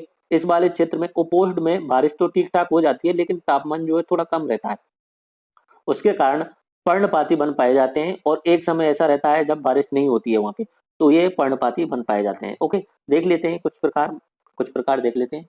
अपने भारत का देखते हैं हम, ठीक है। विश्व के तो बहुत ज्यादा इंपॉर्टेंट बायोम्स हैं, वो अपना जो जैव मंडल वाला आएगा उसमें मैं आपको करा दूंगा, ठीक है। भारत में वनों के कुछ प्रकार बांटे हुए हैं, वो कौन कौन से प्रकार हैं देख लीजिए। भारत में नॉर्मली वनों को, जंगलों को 5 प्रकारों में बांटा गया है।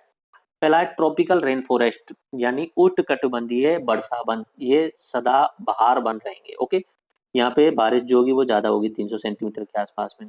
इन पेड़ों की ऊंचाई जो होगी वो अधिक होती है, 60 मीटर के आसपास में। महोगनी, कपूरा इनके एग्जाम्पल है पेड़ों के। दूसरा है ट्रॉपिकल डेसिडुअस फॉरेस्ट यानी उष्ण कटिबंधीय पर्णपाती वन। तीसरा है tropical thorn and scrub forest यानी उष्ण कटिबंधीय कटीले एवं झाड़ी वाले वन। चौथा है माउंटेन फॉरेस्ट और पांचवा है मैंग्रोव फॉरेस्ट। ये इंपॉर्टेंट है, देख लीजिए एक एक करके, मैप में भी आपको दिखाने वाला हूँ, ठीक है। पहला मैं आपको बता चुका हूँ ट्रॉपिकल रेन फॉरेस्ट, आपको क्षेत्र भी बताता चलूंगा। ट्रॉपिकल रेन फॉरेस्ट यानी पहली बात तो कि नीचे वाला क्षेत्र, यानी यहाँ पे ज्यादा बारिश होगी ना, जहाँ पे ज्यादा बारिश हो रही होगी वहां पे इस तरीके के रेन फॉरेस्ट आपको मिल जाएंगे। और उनके एग्जाम्पल याद रखना, महोगनी किसका प्रकार है, उष्ण कटिबंधीय वर्षा वन का। कपूरा किसका प्रकार है, उष्ण कटिबंधीय वर्षा वन या सदाबहार वन का। ट्रॉपिकल डेसिडुअस फॉरेस्ट, ठीक है, अपना ऑल इंडिया जो होता है उष्ण कटिबंध में ही शामिल कर लिया जाता है, क्योंकि 23.5 डिग्री तक जो होता है उसे उष्ण कटिबंध बोलते हैं। 23.5 से ऊपर जाते हैं तो उसे आप बोलते हैं शीतोष्ण कटिबंध। तो उष्ण कटिबंध में बारिश थोड़ी सी कम होती है, 100 से 150, फिर भी ठीक है। हिमालय वाले क्षेत्र बोलते हैं शुष्क ऋतु में, ये अपना जो शुष्क ऋतु यानी जब पानी कम होता है तभी अपने पत्ते गिरा देते हैं। उष्ण कटिबंध पर्णपाती वन बोले जाते हैं। इनके एग्जाम्पल हैं सागवान, शीशम, साल, रोजवुड, चंदन और बांस। ये एग्जाम्पल आपको याद रखने हैं, डायरेक्टली एग्जाम में पूछा जाता है सागवान किस प्रकार के बने, उष्ण कटिबंधीय पर्णपाती वन। शीशम किस प्रकार के बने, ट्रॉपिकल डेसिडुअस फॉरेस्ट। साल किस प्रकार का, रोजवुड, चंदन। ये ट्रॉपिकल थॉर्न एंड स्कर्ब यानी कटीले एंड झाड़ी वाले। तो इसमें क्या होता है, बारिश कम होती है और ये रेगिस्तान वाले क्षेत्रों में पाए जाते हैं। बबूल, कीकर, झाड़ियां ये होते हैं, नागफनी वगैरह इन वाले क्षेत्रों में पाए जाते हैं। माउंटेन यानी पर्वतीय क्षेत्रों में, यानी जब ऊंचाई ज्यादा हो जाती है वहां पे शंकुधारी वन पाए जाते हैं। कुछ एक एग्जाम्पल है महोगनी और रोजवुड। मैंग्रोव फॉरेस्ट जो है अपने डेल्टा क्षेत्रों में पाए जाते हैं, जहाँ पे नदियां समुद्र से मिलने वाली होती हैं तो वो डेल्टा बना लेती हैं अलग अलग तरीके से, ठीक है। तो वहां पे क्या होता है, दलदली जमीन हो जाती है, तो वहां पे ज्वारीय वन पाए जाते हैं। मैंग्रोव फॉरेस्ट यानी ज्वारीय वन, तो समुद्र ज्वारीय वन बोला जाता है, इन्हें डेल्टा वन भी बोला जाता है। दलदली जमीन होती है। और अपने पश्चिम बंगाल में मैंने बताया था और बांग्लादेश वाले क्षेत्र में वहां पे सुंदरी वृक्ष ज्यादा पाया जाता है, तो वहां पे सुंदर वन मिलते हैं और मैंग्रोव वृक्ष उन्हें बोलते हैं। ओके, कुछ फैक्ट देख लीजिए। भारत के कुल 22% क्षेत्रफल पर वन है, लेकिन 33% की जरूरत होती है। 33%, जैसे 100% क्षेत्रफल है, 100 मान लेता हूँ मैं क्षेत्रफल, तो उसमें तो 33% पे क्या होने चाहिए, वन। भारत में कितने पे मिल रहे हैं, 22%। ओके, सर्वाधिक क्षेत्रफल वाला जो वन है, सर्वाधिक क्षेत्रफल अगर पूछा जाए एग्जाम में पूरे भारत में सबसे ज्यादा क्षेत्रफल में वन कौन से में पाए जाते हैं, तो मध्य प्रदेश में। अगर प्रतिशत की बात की जाए तो इसमें थोड़ा बहुत कंफ्यूजन रहता है, पहले नंबर पे मिजोरम आता है और उसके बाद में अरुणाचल प्रदेश आता है, ठीक है। तो याद रखना प्रतिशत, प्रतिशत का मतलब 100 में से अगर सबसे ज्यादा अगर क्षेत्र में बात की, मिजोरम में 90% क्षेत्रफल वन पाए जाते हैं। ओके, मैंग्रोव डेल्टा वन ये पश्चिम बंगाल में पाए जाते हैं। इनकी खास बात ये है, इन मैंग्रोव डेल्टा वन को वर्ल्ड हेरिटेज साइट में शामिल किया गया है, यानी विश्व की धरोहर में शामिल किया गया है। वन अनुसंधान संस्थान संस्थान जो है फॉरेस्ट रिसर्च इंस्टीट्यूट जो है वो देहरादून में है। प्रतिशत में बात की जाए कि सबसे कम वन कहाँ पाए जाते हैं, तो पंजाब में सबसे कम यानी 3% क्षेत्रफल पर पाए जाते हैं। बाकी बता ही चुका हूँ। पारिस्थितिकी संतुलन को बनाए रखने के लिए कितने क्षेत्रफल पर वन रहने चाहिए, 33% पर। भारत में कितने पर है, 22% पर। थोड़ी थोड़ी बढ़ोतरी हुई है पिछले 2-3 सालों में, लेकिन 33% अभी थोड़ा सा दूर है। ओके, दो इंपॉर्टेंट फैक्ट ये है कि इकोलॉजिकल हॉट स्पॉट जो होते हैं पारिस्थितिकी जिसे तप्त स्थल बोलते हैं, इकोलॉजिकल हॉट स्पॉट, ये एग्जाम में पूछा जाता है डायरेक्टली कि भारत में कौन कौन सी जगह पे तप्त स्थल है, ये बहुत बार पूछा जाता है। तो दो क्षेत्र हैं, एक पूर्वी हिमालय और एक पश्चिमी हिमालय। जो अपना हिमालय है उसका पूर्वी वाला क्षेत्र है, और अपना पश्चिमी घाट, पश्चिमी हिमालय नहीं पश्चिमी घाट, ये दोनों इकोलॉजिकल डाइवर्सिटी है। और नीलगिरी पहाड़ियां जो हैं जहाँ पे पूर्वी घाट और पश्चिमी घाट मिलते हैं। ओके, ये अपने बायोम्स वगैरह देख लीजिए। बायोम तो क्या है, इसमें मैंने आपको जो बता रहा था कि वनों के प्रकार, ये वाला जैसे कि यहाँ पे होके जाती है भूमध्य रेखा, इस साइड में होके, इस जगह पे होके भूमध्य रेखा जा रही है, तो यहाँ पे आपको हरा हरा दिख रहा होगा। क्यों दिख रहा है, क्योंकि इस क्षेत्र में बारिश ज्यादा होने वाली है, आपको दिख रहा होगा। बारिश ज्यादा होगी तो यहाँ पे मिलेंगे किस प्रकार के वन मिलेंगे, सदाबहार वर्षा वन। ओके, ऐसे ही अपने इंडिया में 2-3 जगह पे सदाबहार वर्षा वन मिलते हैं। ठीक है, सदाबहार वर्षा वन कौन कौन सी जगह पे मिलते हैं, नॉर्मली एक तो अपना ये वाला जो क्षेत्र है अपना पूर्वोत्तर वाला, इधर की साइड में। उसके अलावा अपने थोड़ा बहुत अपना पश्चिमी घाटों पे मिलते हैं, तो इसलिए इन्हें हॉटस्पॉट में भी शामिल किया गया है। ओके, नॉर्मली इंडिया में कम मिलते हैं, इंडिया में जो मिलते हैं वो पर्णपाती वन मिलते हैं, जहाँ पे पत्तों को गिराने वाले। ठीक है, सदाबहार ही रहते हैं वो रहने को तो नॉर्मली, लेकिन पर्णपाती होते हैं क्योंकि बारिश इंडिया में थोड़ी सी कम होती है। बाकी ये जो क्षेत्र दिख रहे हैं जहाँ पे हरा हरा दिख रहा है, वहां पे आपको दिख रहा होगा कि पानी की मात्रा ज्यादा है। जितना ज्यादा हरा दिख रहा है वहां पे पानी की मात्रा ज्यादा है, वन मिलेंगे। ठीक है, ये परसेंटेज में ये देख लीजिए, सवाना फॉरेस्ट वगैरह ये मैं आपको पहले ही बता चुका हूँ। घासों के प्रकार बताए थे, फॉरेस्ट है, सवाना है। सवाना मैंने आपको किस क्षेत्र में बताया था, अफ्रीका वाले क्षेत्र का जो इंपॉर्टेंट होता है उसे सवाना बोला जाता है। ओके, तो ये इंपॉर्टेंट है। ओके, ये प्रकार देख लीजिए, वनों की जब बात ही चल रही है तो मैंने यहाँ पे इमेज लगाई हुई है। ये जो चित्र देख रहे हैं ना, ये एचडी में इमेज है। ये चित्र जो है वो अपना उनका है वर्षा वनों का, वर्षा वन। वर्षा वन भी कौन सी, सदाबहार। कौन से क्षेत्र में पाई जाती है नॉर्मली, ये उष्ण कटिबंध में, जहाँ पे बारिश ज्यादा होने वाली है और तापमान ज्यादा होने वाला है। तो इन पेड़ों की खास बात क्या है कि ये बहुत तो ऊंचे होते हैं, बहुत ज्यादा ऊंचे होते हैं। ठीक है, और पानी की यहाँ पे कमी नहीं रहती, तो यहाँ पे नीचे की साइड में जो घास होती है वो कम उगती है, क्योंकि ये पेड़ घने हो जाते हैं ना। घने अगर पेड़ हो जाएंगे तो क्या होगा, पेड़ अगर घने हो जाएंगे तो क्या हो जाएगा कि नीचे की साइड में प्रकाश नहीं पहुंच पाएगा, तो यहाँ पे घास जो है वो कम नहीं उगती है। ये पहला एग्जाम्पल मैंने बताया किस प्रकार के जंगल वन दिखे आपको। पहले देखिए उष्ण कटिबंधीय सदाबहार वर्षा वन। ये दूसरा एग्जाम्पल देखिए आप, दूसरा एग्जाम्पल ये आपको चित्र से आप पता चल रहा हो तो ठीक है। ये अपने मैंग्रोव वन है, मैंग्रोव वन। ये दलदली जमीन होती है, दलदली जमीन यानी समुद्र का पानी आकर के नदियों वाले क्षेत्र में कनेक्ट हो रहा है नदियों से, जो अपना मैंने बताया था पश्चिम बंगाल वाला, बांग्लादेश वाला। तो ये मैंग्रोव वन है, जितने भी आप देखते हैं तो इनकी जड़ बहुत गहरे तक रहती है इन वाले क्षेत्रों में, ये मैंग्रोव वन है। तो यहाँ पे एक खास बात ये भी है कि बंगाल टाइगर अगर नाम सुना होगा तो मैंग्रोव वंश में पाया जाता है, इन क्षेत्रों में पाया जाता है, और वो पानी में भी तैरता है टाइगर जो है, बंगाल टाइगर। ओके, ये एग्जाम्पल जो है अपना पहले वाला है उष्ण कटिबंधीय सदाबहार। ये क्योंकि जब जितना भी ज्यादा ऊंचे जाते हैं, ठीक है, इतने ज्यादा ऊंचे जाने वाले होते हैं वो अपने सदाबहार वन होते हैं, नीचे की साइड में घास कम मिलती है। ये एग्जाम्पल आपको दिख रहा है, ये अपना प्रेरीज का एग्जाम्पल है, प्रेरीज घास के मैदान। ओके, ये एग्जाम्पल आपको दिख रहा है सवाना प्रकार के, जो ग्रासलैंड बताई थी मैंने, घास के मैदान सवाना प्रकार के ऐसे होते हैं, ये प्रेरीज वाले होते हैं। इसके अलावा ये आपको दिख रहा है एग्जाम्पल, आपको एक चित्र देखते ही पता चल रहा होगा, दूर दूर तक कुछ नहीं दिख रहा, कटीली झाड़ियां इस तरीके से, और बाकी सिर्फ और सिर्फ क्या है, रेत के दौरे हैं। तो कौन सा एग्जाम्पल हो गया, ये रेगिस्तान का हो गया। तो अपने राजस्थान में, इंडिया में मैं अपने वनों के प्रकार बता ही चुका हूँ, ये खास बात आपको बता चुका हूँ। अब इंडिया में फॉरेस्ट कवर के बारे में देख लेते हैं। ओके, टाइप बता देता हूँ कहाँ कहाँ पे इंपॉर्टेंट है। देखो यहाँ पे लिखा हुआ है, ये अपना एनसीईआरटी वाला फोटो है। पहले देखते हैं, जहाँ पे ऐसा हरा के चित्र दिखा होगा ग्रीन ग्रीन, वो ट्रॉपिकल एवरग्रीन फॉरेस्ट है, यानी पूर्वोत्तर वाला और पश्चिमी घाट वाला, कुछ एक ये वाला क्षेत्र। यहाँ पे कैसे मिलेंगे, उष्ण कटिबंधीय सदाबहार वन, उष्ण कटिबंधीय सदाबहार वन। उसके बाद में देखो इंडिया के जितने भी मिलेंगे वो उष्ण कटिबंधीय ही मिलेंगे, उष्ण कटिबंधीय मिलेंगे जितने भी होंगे। उसके बाद में दूसरा जो आप देख रहे हैं वो है ट्रॉपिकल डेसिडुअस, डेसिडुअस का यानी पर्णपाती, जो पत्ते अपना पत्ते गिरा देते हैं। तो इंडिया का ज्यादातर हिस्सा आपको दिख रहा होगा वो डेसिडुअस फॉरेस्ट से ही दिख रहा होगा। देख लीजिए पूरा का पूरा, ये पूरा जो है इसमें कैसे मिलेंगे, पर्णपाती वन। तो एग्जाम्पल में पूछ लिया जाए कि यूपी वाले क्षेत्र में या बिहार वाले क्षेत्र में किस प्रकार के वन मिलेंगे, तो नॉर्मली आपको आंसर देना है ट्रॉपिकल डेसिडुअस। ट्रॉपिकल यानी उष्णकटिबंधीय, डेसिडुअस यानी पर्णपाती फॉरेस्ट यानी वन। ओके, तीसरे प्रकार के जो फॉरेस्ट होते हैं वो माउंटेन फॉरेस्ट में आपको बताया था, जो पर्वतीय वन, ठीक है। तो यहाँ पे आपको इस तरीके का रंग जहाँ दिख रहा होगा वो पर्वतीय, तो ये तो निश्चित सी बात है, जहाँ पर्वत होंगे वहाँ पे होंगे। देख लीजिए इसमें मैप में आपको दिखाता हूँ, ये पूरे पर्वतीय वन दिख रहे होंगे इस तरीके से, पूरा वाला क्षेत्र, ये वाला हिमालय, नेपाल में भी मिलते हैं, पर अपने इंडिया की बात चल रही है तो नेपाल भूटान को भूल जाते हैं। सिक्किम में भी पर्वतीय वन दिख रहे होंगे। ओके, उसके बाद में जो चौथे प्रकार के हैं वो मैंग्रोव वंश है, ये मैंग्रोव वंश है, मैंग्रोव फॉरेस्ट है। देखो मैंग्रोव फॉरेस्ट वाला जो आपको ये वाला जो कलर दिख रहा है, यहाँ पे दिख रहा होगा, यहाँ पे दिख रहा होगा, यानी जहाँ पे भी नदियां आकर के समुद्र से मिलने वाली होंगी डेल्टा बनाएंगी, ठीक है, वो वहां पे क्या हो जाएगा, दलदली जमीन बन जाएगी ये पूरा वाला। तो ये वाला जो डेल्टा है वो सुंदरबन डेल्टा के नाम से जाना जाता है, विश्व में सबसे ज्यादा फेमस भी है ये डेल्टा। ओके, इस तरीके से गुजरात में भी थोड़ा बहुत मैंग्रोव मिलते हैं इस वाले क्षेत्र में, क्योंकि नर्मदा नदी वगैरह वहाँ पे डेल्टा बना लेती है। और उसके बाद में जो चौथा है ट्रॉपिकल थॉर्न फॉरेस्ट, ये वाला जो क्षेत्र आप देख रहे हैं, इस वाले क्षेत्र में थोड़े बहुत कटीले जंगल मिलते हैं। और बाकी ये अपना स्थान है, ये अपना राजस्थान वाला, ये भी अपने कटीले जंगल इसमें मिलेंगे। यहाँ पे पानी की मात्रा क्या होती है, कम होती है, बारिश कम होती है। देखो यहाँ पे क्यों मिल रहे हैं, क्योंकि देखो ये इसकी जो ऊंचाई है ना, इधर की साइड में ट्रॉपिकल एवरग्रीन फॉरेस्ट क्यों मिलते हैं, एवरग्रीन के लिए चाहिए ज्यादा पानी। यहाँ पे जो पश्चिमी घाट हैं इनकी ऊंचाई भी ठीक ठाक है, और इधर से जो बारिश आती होती है वो यहाँ पे ही हो जाती है कि सारी की सारी, ठीक है। और इसके कारण इधर भी नदियां जाती हैं, इस साइड में पानी कम पहुंच पाता है इस वाले क्षेत्र में। तो यहाँ पे कैसे हो गया, पानी कम होने के कारण कटीले क्षेत्र या पर्णपाती वन हो गए, लेकिन यहाँ पे कौन से हो गए, सदाबहार evergreen forest, tropical evergreen forest. Okay, ये दोबारा से देख लीजिए, वही सारी चीजें, बस आपको मैप से थोड़ा अंतर दिख जाएगा।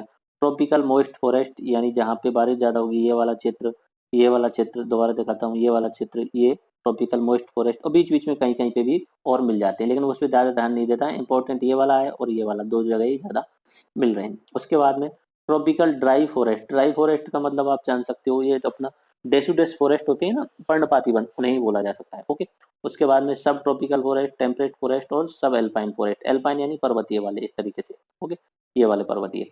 तो इस पे इतना ज्यादा ध्यान मत दीजिए, जो आपको बताया वो आप देख लीजिए। ये बायोलॉजिकल जोन से इंडिया के, आपको पहले भी बता चुका हूँ मैं आपको।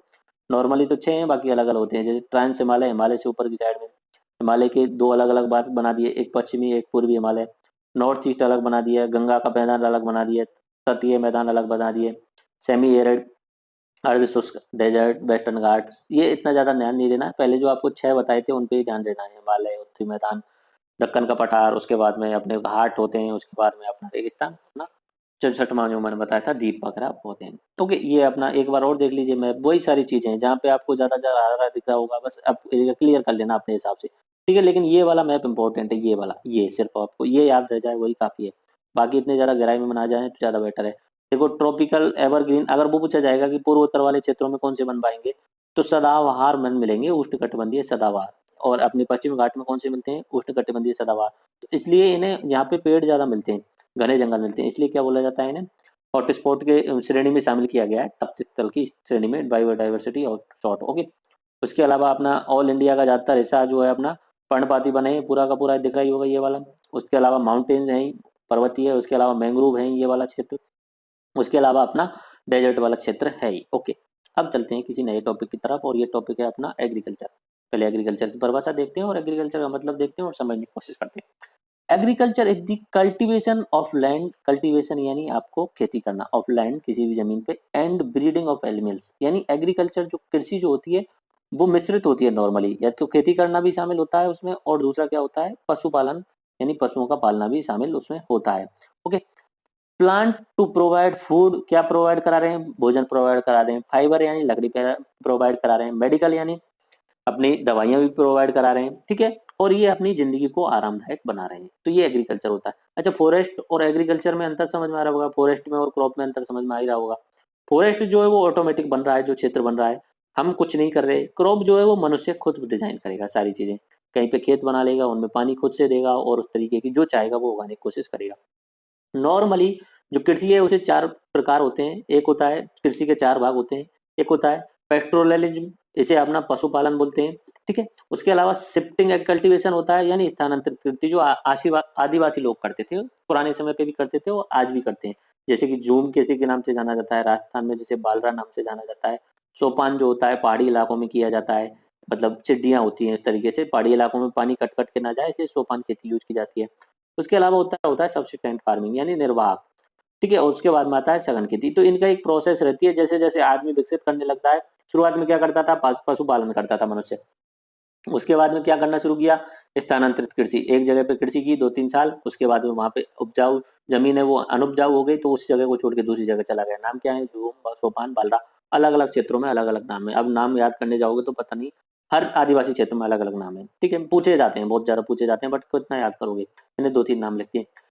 उसके बाद में क्या करता है? स्थानांतरित कृषि के बाद में निर्वाह यानी जीवन जीने लायक एक जगह पे खेती करने लग जाता है, वहीं पे रहने लग जाता है। और जब फिर आगे और जब टेक्नोलॉजी डेवलपमेंट कर लेता है, फिर सघन खेती करने लग जाता है, यानी एक ही जमीन पे 2-2 3 प्रकार की फसल पैदा करना, जैसे रबी फसल, खरीफ फसल, जायद फसल, 3-3 फसल एक ही जमीन पे ले लेना एक ही साल में। ओके, कुछ इंपॉर्टेंट फैक्ट देते हैं।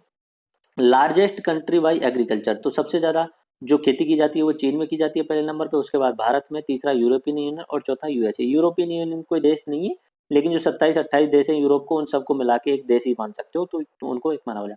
अच्छा, सबसे ज्यादा क्या उत्पादन किया जाता है पूरे विश्व में? पहले नंबर पे सीरियल्स यानी मोटा अनाज आता है, बाजरा वगैरह इस तरीके से। ओके, मोटा अनाज जो आता है। ओके, उसके बाद में सब्जियां उगाई जाती हैं, उसके बाद में रूट्स वाले जो होते हैं चुकंदर वगैरह, गाजर वगैरह, वो उगाए जाते हैं। मिल्क आता है, उसके बाद में फल आते हैं, उसके बाद में मांस आते हैं। अच्छा ठीक है, फल मांस ये आप बोल रहे होंगे कि एग्रीकल्चर में आता है। हाँ, मैंने अभी तो बताया था कि पशुपालन और मतलब पशुपालन करना और फसल उगाना दोनों ही कृषि के अंदर आते हैं। Okay, crop bye top products, तो अब ये तो मैंने बात कर ली कृषि की। अब फसल की बात करते हैं कि फसल में भी सबसे इंपॉर्टेंट कौन कौन सी फसल है। कृषि में तो मीट भी मैंने शामिल कर लिया, उसके अलावा बहुत दूध भी शामिल कर लिया।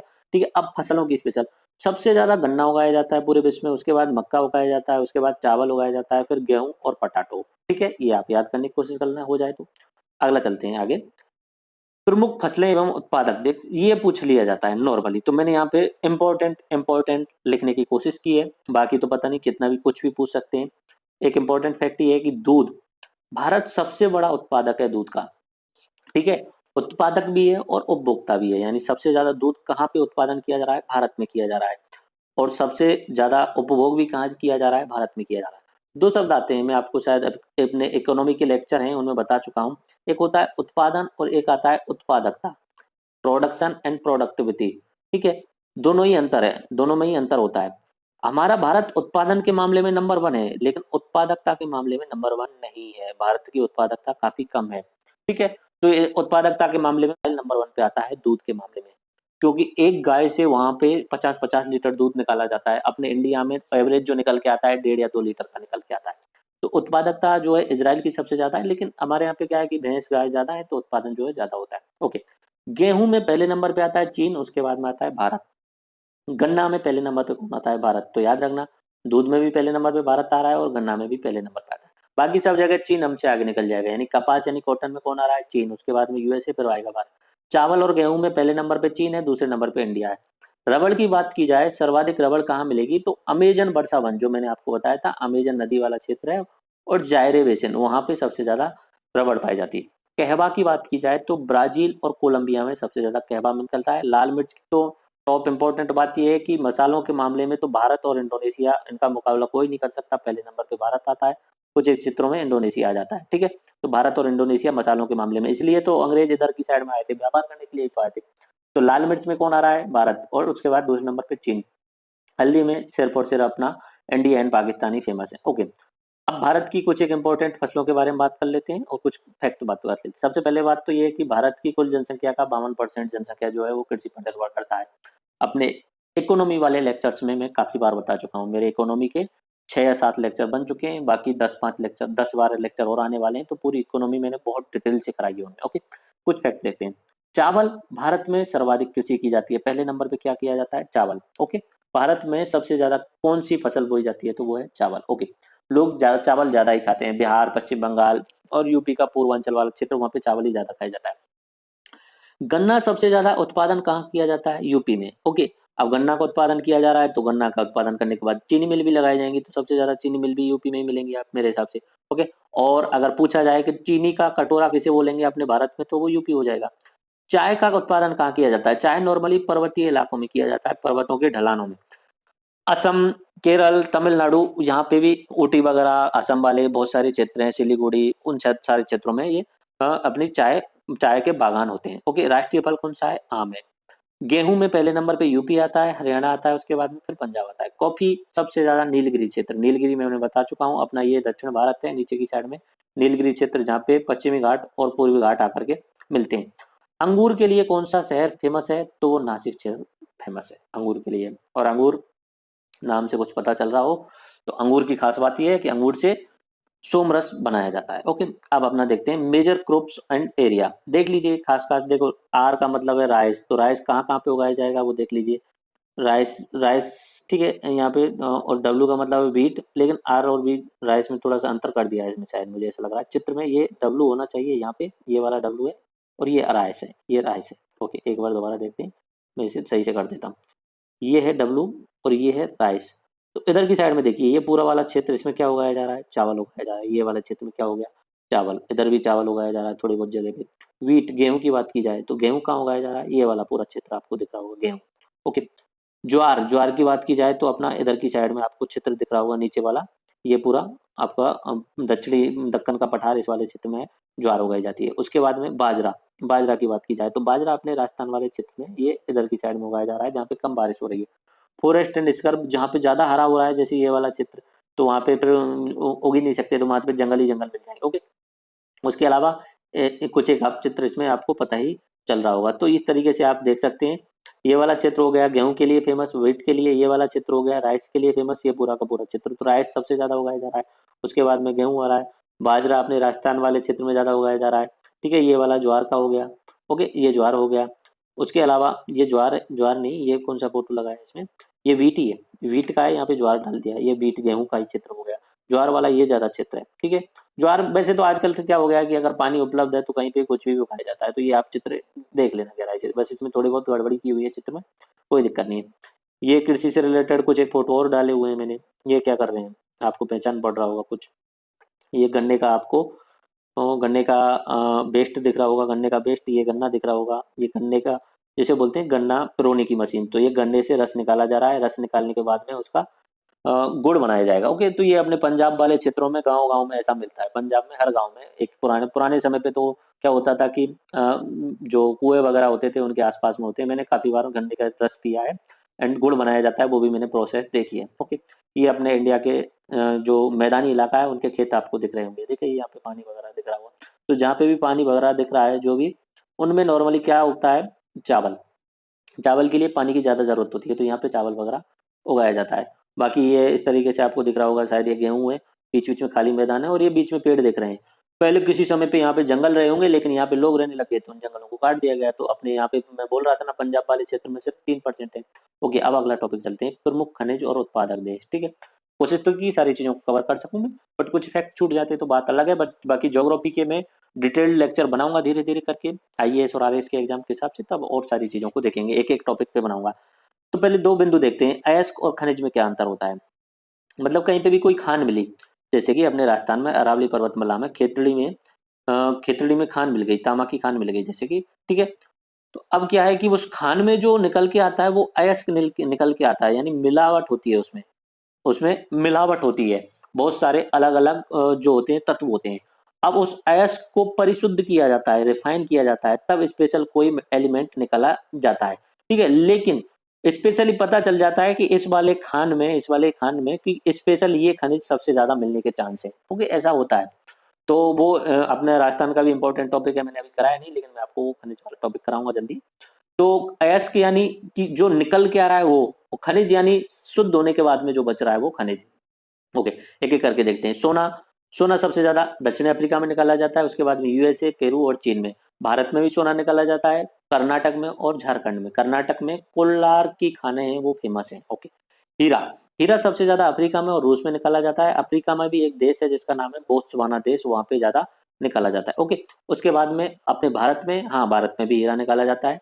नॉर्मली अपने एमपी में निकाला जाता है और आंध्र प्रदेश में निकाला जाता है। एमपी में एक क्षेत्र है पन्ना, पन्ना जिला है, पन्ना जिला है, उसमें खान है, तो वो किसकी खान है? हीरा की खान फेमस है। ओके, लोहा की बात करें, लोहा चीन में सबसे ज्यादा, ऑस्ट्रेलिया, ब्राजील और भारत होता है। ओके, अच्छा भारत में भी निकाला जाता है लोहा, हाँ भारत में काफी मात्रा में निकाला जाता है। पहले नंबर पे कर्नाटक आता है, उड़ीसा, छत्तीसगढ़ और झारखंड, यानी जो भी छोटा नागपुर वाला क्षेत्र है वहां पे लोहा निकाला जाता है। और लोहा देखो, आधुनिक जो अपना आधुनिकीकरण हुआ है, औद्योगिकरण हुआ है, उसमें सबसे बड़ा योगदान जो रहा है लोहे का और इस्पात का रहा है। ठीक है, तो लोहा बहुत इंपॉर्टेंट होता है।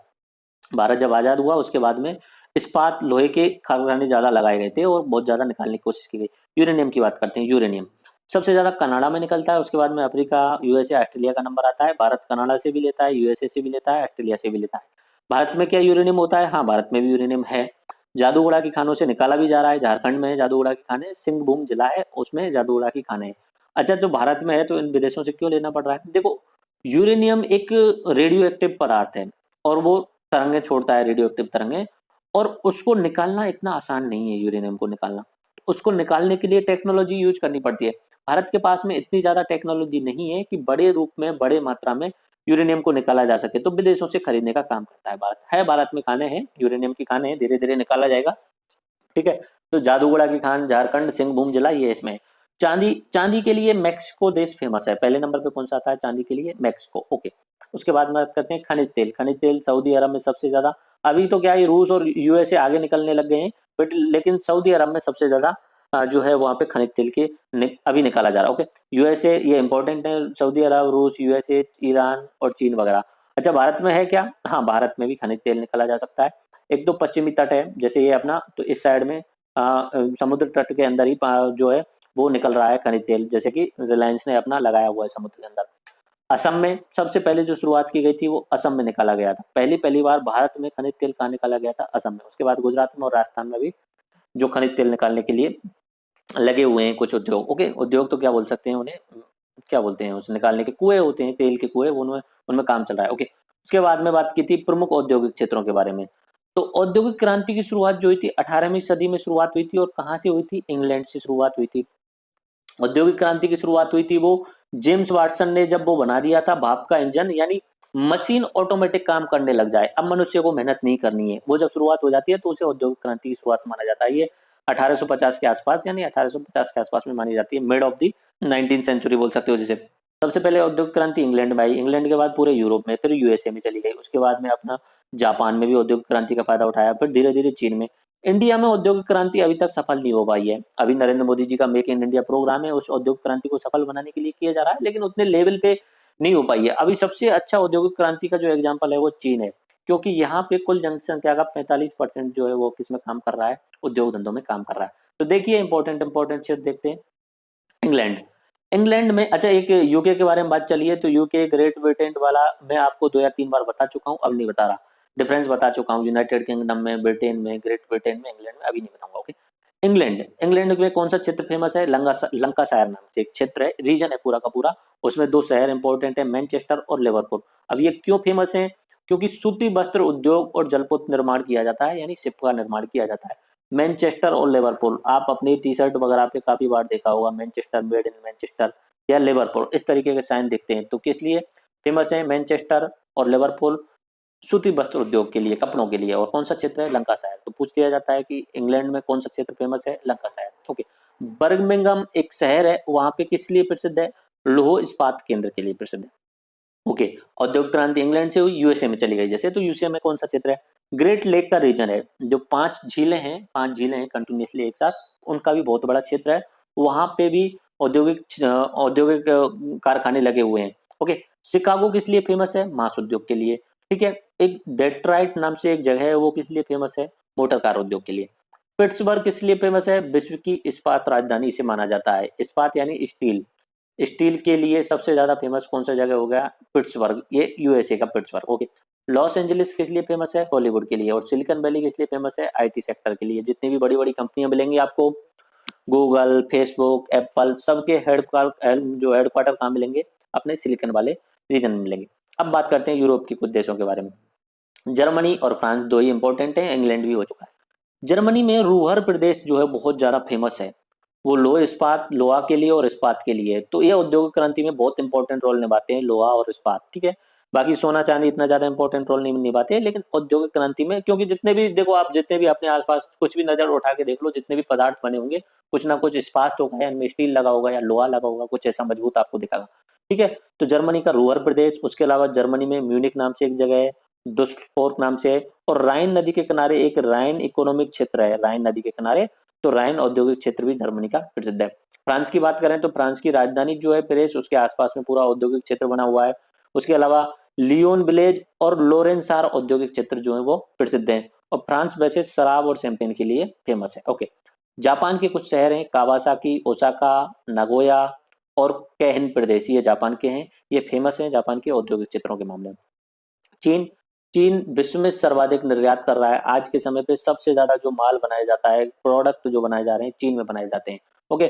शंघाई अभी पूरे विश्व में पहले नंबर पे आ चुका है सूती वस्त्र के मामले में, कि ठीक है। और उसके अलावा विश्व में जितने भी अपने मोबाइल वगैरह ये सारे के सारे बन रहे हैं, वो कहाँ पे बन रहे हैं? चीन में ही बन रहे हैं आजकल, ठीक है। जैसे कि अपना एप्पल वगैरह, उनकी डिजाइनिंग तो यूएसए में होती है, लेकिन उनका जो मैन्युफैक्चरिंग होती है चीन में होती है। उसके अलावा चांगचुन नाम से एक जगह है, कांगचाओ, कुआमेऊ, अब पता नहीं ये क्या क्या नाम है, चांगचुन, कांगचाओ। अब जैसे ऐसे नाम जहाँ दिख जाए वो चीन का ही आप एग्जाम्पल लगा लेना। कनाडा की बात करता हूँ। कनाडा के 3 शहर बहुत ज्यादा प्रसिद्ध हैं, हैमिल्टन, ओटावा और मॉन्ट्रियल, ठीक है। उसके बाद में भारत में खनिज संसाधन की बात की जाती है। सर्वाधिक कोयला जो है दामोदर नदी घाटी में मिलता है। दामोदर नदी जो है अपने मैं आपको चित्र में भी बता दूंगा, अपना झारखंड, पश्चिम बंगाल, उड़ीसा और छत्तीसगढ़, यानी अपना छोटा नागपुर वाला जो क्षेत्र है वहां पे सबसे ज्यादा कोयला मिलता है। कोयला बनने का प्रोसेस मैं काफी बार बता चुका हूँ आपको, ओके। धरती के अंदर गड़ जाना। और कोयला बनना किस प्रकार की प्रक्रिया होती है नॉर्मली?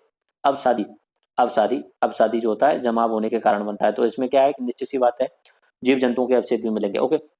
भारत का मैनचेस्टर अहमदाबाद को कहा जाता है। मैनचेस्टर किसके लिए प्रसिद्ध है? सूती वस्त्र उद्योग के लिए। तो अहमदाबाद भी किसके लिए प्रसिद्ध है? थोरियम की सबसे ज्यादा जो मात्रा है वो केरल वाले क्षेत्र में प्रचुर मात्रा है, लेकिन निकाला नहीं जा रहा है। यूरेनियम जो है वो आंध्र प्रदेश में है, और जादूगोड़ा की खान जो मैं बता चुका हूँ झारखंड में भी है, ओके। यूरेनियम है भारत में।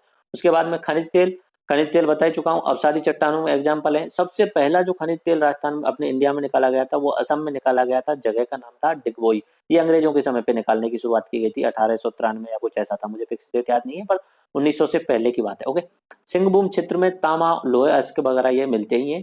और अब्रक कहाँ के लिए फेमस है? अब्रक के लिए कौन सा राज्य फेमस है? तो वो अपना आंध्र प्रदेश फेमस है, ओके। उसके बाद में बात करता हूँ भारत के और उद्योग, खनिज हो गए, उद्योगों के बारे में। भारत के कुछ फैक्ट हैं, जैसे कि कागज उद्योग कहाँ का फेमस है? राजकोट का। इस्पात उद्योग, आरबीडी, इस्पात यानी स्टील प्लांट के लिए कौन कौन सी जगह फेमस है ऊपर से नीचे कंटिन्यूएशन करने के हिसाब से? राउरकेला, ये उड़ीसा में बनाया गया था जर्मनी के सहयोग से। आरबीडी इस तरीके से याद कर लेना, आपको सूत्र सा है कुछ। राउरकेला, भिलाई और दुर्गापुरा, ये तीनों ही फेमस स्टील प्लांट हैं, गवर्नमेंट के द्वारा बनाए गए थे, और अपने उस समय जवाहरलाल नेहरू जी ने इनकी नींव रखी थी। तो राउरकेला जो है वो उड़ीसा में है, जर्मनी के सहयोग से बनाया गया था। भिलाई जो है वो अपना, अच्छा, इस्पात कारखाने का मतलब क्या हुआ कि जो खानों से जो निकल के आ रहा है अयस्क, उसको शुद्ध करके स्टील में परिवर्तित करना इस्पात कारखाने हो गए। अब निश्चित सी बात है कि ये कारखाने वहीं लगाए जाएंगे जहां पे उनके अयस्क मिल रहे होंगे। तो अयस्क कहाँ पे मिल रहे हैं? अभी थोड़ी देर पहले ही बताया था, दामोदर घाटी वाला क्षेत्र, ठीक है। ये तो कोयला भी है, और उसके साथ साथ में मैंने आपको बताया था सबसे ज्यादा जो अयस्क मिल रहे हैं वो अपना सिंहभूम वाला क्षेत्र में बताया था, ओके। शायद ये रहा, सिंहभूम क्षेत्र में क्या मिल रहा है? तांबा और लोहा अयस्क मिल रहा है, ओके। तो इसके लिए वहीं उन्हीं क्षेत्रों में क्या लगाए जाएंगे? इस्पात केंद्र लगाए जाएंगे। तो याद रखना, राउरकेला कहाँ पे? उड़ीसा में। किसके सहयोग से? जर्मनी के सहयोग से। भिलाई कहाँ पे है? छत्तीसगढ़ में। किसके सहयोग से? रूस के सहयोग से। दुर्गापुरा कहाँ पे है? पश्चिम बंगाल में। चीनी का कटोरा कौन सा राज्य है? उत्तर प्रदेश। दिया सलाई के लिए फेमस कौन सी जगह है? अपना बरेली, यूपी का, ओके। अब विश्व जनसंख्या के बारे में कुछ फैक्ट के बारे में बात करते हैं। देखो, अपना इंडिया की जनसंख्या के लिए मैं आपको स्टैंडर्ड जीके में एक स्पेशल लेक्चर बता चुका हूँ, बहुत सारा डाटा फैक्ट उसमें कवर करा चुका हूँ, और इम्पोर्टेंट लेक्चर है। अगर आपने नहीं देखा है तो मेरी स्टैंडर्ड जीके लेक्चर सीरीज में जाके वो लेक्चर जरूर देख लेना। स्टैंडर्ड जी की लेक्चर सीरीज बहुत अच्छी है, कोई भी देख सकता है उन्हें। उसमें मैं राजस्थान की जनसंख्या भी करा चुका हूँ। आज विश्व की जनसंख्या के बारे में कुछ फैक्ट देख लेते हैं, बाकी तो मैं बता चुका हूँ कभी कभी। 2011 में विश्व की जनसंख्या थी वो 7 अरब थी, यानी 7 बिलियन थी। अभी अगर अनुमान लगाए जाए तो 7.6 बिलियन के आसपास है। और आगे आने वाले समय पे अनुमान लगाया जा रहा है कि 2050 तक जनसंख्या बढ़ेगी और 9 अरब तक पहुंच जाएगी, 9 बिलियन तक पहुंच जाएगी। लेकिन 2050 के बाद जनसंख्या जो है वो घटने लग जाएगी। होता यह है कि जैसे जैसे विकसित होते जाते हैं देश, तो वहां पे जनसंख्या ऑटोमेटिक कम होती जाती है, क्योंकि लोग जो होते हैं वो सेल्फ सेंट्रिक हो जाते हैं। पहले अपना फायदा देखते हैं, अपनी जिंदगी जीते हैं। बच्चे वगैरह पैदा करना उनके लिए इतनी ज्यादा प्रायोरिटी नहीं रहती, शादी वगैरह और वो सारी चीजें प्रायोरिटी नहीं रहती। जैसे कि यूरोप है, फ्रांस, जर्मनी, इनमें क्या हो रहा है कि अभी क्या है, बच्चे कम पैदा हो रहे हैं। जैसे चीन में भी वन चाइल्ड पॉलिसी के कारण भी लोगों को इंटरेस्ट नहीं रहा बच्चे पैदा करने में। तो धीरे धीरे जैसे एजुकेटेड होते जाएंगे, साइंस आगे बढ़ता जाएगा, उसके साथ साथ में क्या होगा कि जनसंख्या जो है हाईएस्ट पर पहुंचने के बाद धीरे धीरे घटती जाएगी। मैं ग्राफ में बता दूंगा आपको, ओके। विश्व में की कुल जनसंख्या का 17.5% कहाँ रह रहा है? भारत में। पहले नंबर पे चीन आता है, वहां पे करीब करीब 19% रहता है। विश्व जनसंख्या दिवस कब मनाया जाता है? 11 जुलाई को। याद रखना है, विश्व जनसंख्या दिवस कब होता है? 11 जुलाई को। विश्व में सबसे ज्यादा युवा देश है भारत। क्यों युवा देश है? क्योंकि 60% लोग जो है वो 35 वर्ष से कम उम्र के हैं भारत में। 35 वर्ष से कम उम्र के लोग हैं 60%, यानी पिछले 35 सालों में पैदा हुए हैं। तो सबसे युवा देश है विश्व में। अब देखो भारत के लिए ये बहुत बड़ी फायदा है। इसे बोला जाता है डेमोग्राफिक डिविडेंड, जनसांख्यिकी लाभांश। यानी लोग काम करने के लिए अवेलेबल हैं, अब बस आप उनसे काम लो, नए नए प्रोडक्ट बनवाओ। इसलिए इसे बोला जाता है वर्किंग एज पॉपुलेशन, यानी कार्यशील जनसंख्या। 15 से 16 नहीं, 65 वर्ष की आयु तक, 15 से 65 वर्ष की आयु तक जितने भी लोग होंगे वो किसमें शामिल आते हैं? वर्किंग एज पॉपुलेशन में। ठीक है, तो अपने इंडिया में वर्किंग एज पॉपुलेशन बहुत ज्यादा है, डेमोग्राफिक डिविडेंड बहुत अच्छा है। अपने नरेंद्र मोदी जब भी किसी भी विदेश में जाते हैं तो इस बात का हमेशा उल्लेख करते हैं कि हमारे यहाँ डेमोग्राफिक डिविडेंड है। Come and make in India, आओ भारत में बनाओ, क्योंकि काम करने वाले लोग हैं, आपको सस्ते दामों पर मिल जाएंगे। हमारे यहाँ पे प्लांट लगाओ, कंपनियां बनाओ और नए उत्पाद बनाओ। ठीक है, उसके बाद में सर्वाधिक घनत्व वाले जो देश हैं उसमें एक सिंगापुर जो है सबसे नंबर 1 पे आता है। एक्चुअली में सिंगापुर तो क्या है, सिटी नेशन है, एक शहर है, वो पूरा का पूरा देश बना दिया गया है। तो सिटी नेशन का तो ऑटोमेटिक घनत्व ज्यादा रहेगा। नॉर्मली देशों में अगर बात की जाए तो बांग्लादेश का घनत्व पूरे विश्व में सबसे ज्यादा है। सिंगापुर तो सिटी नेशन हो गया, फिर भी अगर पूछ लिया जाए सबसे ज्यादा घनत्व किस देश का है तो सिंगापुर बोलेंगे, क्योंकि वो अलग से देश है। तो ठीक है, और विश्व में सबसे ज्यादा जो मनुष्य पाए जाते हैं वो मंगोलायड प्रजाति के पाए जाते हैं। ओके, प्रमुख जनजातियों के बारे में देख लेते हैं। ये आपको याद रखने पड़ेंगे फैक्ट। एस्किमो जनजाति जो पाई जाती है ग्रीनलैंड और कनाडा में पाई जाती है, यानी जहाँ पे बर्फ ज्यादा पड़ती है वहां पे ये एस्किमो जनजाति पाई जाती है। बुशमैन जनजाति पाई जाती है कालाहारी मरुस्थल, मैंने अफ्रीका में आपको बताया था, वहां पे विश्व में बुशमैन जनजाति पाई जाती है। रेड इंडियन कहाँ के आदिवासी लोगों को बोला जाता है? उत्तरी अमेरिका के आदिवासी लोगों को क्या बोला जाता है? Red Indian. Pygmy, pygmy Congo basin वाला जो क्षेत्र है, कांगो बेसिन, कांगो एक नदी है अफ्रीका में, वहां पे कौन पाए जाते हैं? पिग्मी। बद्दू लोग कहाँ पाए जाते हैं? अरब प्रायद्वीप वाले क्षेत्र में। याकू कहाँ पाए जाते हैं? टुंड्रा प्रदेश। टुंड्रा प्रदेश का मतलब ऊपर वाला जो क्षेत्र जहाँ पे बर्फ ज्यादा पड़ती है, रूस का ऊपर ऊपरी क्षेत्र, कनाडा में भी टुंड्रा प्रदेश है। ठीक है, याकू लोग कहाँ पाए जाते हैं? इन्यूट लोग कहाँ पाए जाते हैं? स्वीडन में। ये जनजातियां हैं। हुतू और तुत्सी, ये इंपॉर्टेंट जनजाति इसलिए क्योंकि रवांडा अफ्रीका में पाई जाती है और इनमें आपस में लड़ाई झगड़े चलते रहते हैं। तो आज का ये लेक्चर हमारा कंप्लीट हो चुका है। मैंने बहुत सारी चीज़ों को, बहुत ज़्यादा वास्ट चीज़ों को इसमें कवर किया है। वर्ल्ड एंड इंडिया की पूरी ज्योग्राफी इसमें कवर कर डाली है। साइट पढ़ने काफ़ी ज़्यादा होते हैं, तो मैंने इसमें पूरे लेक्चर में वो कवर कर डाले हैं। ठीक है, एक बार मैं रिवाइज करा देता हूँ कौन कौन सी चीज़ हमने कवर की थी। महाद्वीप, कॉन्टिनेंट्स के बारे में पढ़ा था। उसके बाद में प्रमुख बड़े बड़े द्वीप जो हैं उनके बारे में पढ़ा था। विश्व की 7 महाद्वीपों में जो पर्वत श्रृंखलाएं इंपॉर्टेंट है वो पढ़ी थी। उसके बाद में विश्व की 7 महाद्वीप में जो पीक होती है, माउंटेन पीक्स, पर्वत चोटियां हैं, उनके बारे में पढ़ा था। उसके बाद में हम पठार्स, इंपॉर्टेंट पठार्स के बारे में जाना था। उसके बाद में मरुस्थल, उसके बाद में प्राकृतिक प्रदेश यानी नेचुरल वेजिटेशन, उसके बाद में कृषि के बारे में जानकारी ली थी, एग्रीकल्चर, वर्ल्ड की एग्रीकल्चर एंड इंडिया लेवल की एग्रीकल्चर। उसके बाद में खनिज संसाधन के बारे में बात की थी, मिनरल रिसोर्सेज के बारे में बात की थी। उसके बाद में मेजर इंडस्ट्रीज, ये इंडिया और वर्ल्ड दोनों ही पैरेलल चलाई थी मैंने। उसके बाद में मैंने जनसंख्या के बारे में बात की थी और जनजातियों के बारे में बात की थी। तो मैं उम्मीद करता हूँ ये आपको पूरा लेक्चर समझ में आ गया होगा। नीचे डिस्क्रिप्शन में जो लिंक है वहाँ से आप पीडीएफ डाउनलोड कर सकते हैं। ठीक है, अगर आपको ये लेक्चर अच्छा लगा हो तो अपने दोस्तों के साथ शेयर भी कर सकते हैं। तो मैं अभी इस लेक्चर को यहीं पे खत्म करता हूँ। राम राम सा, धन्यवाद, जय हिंद।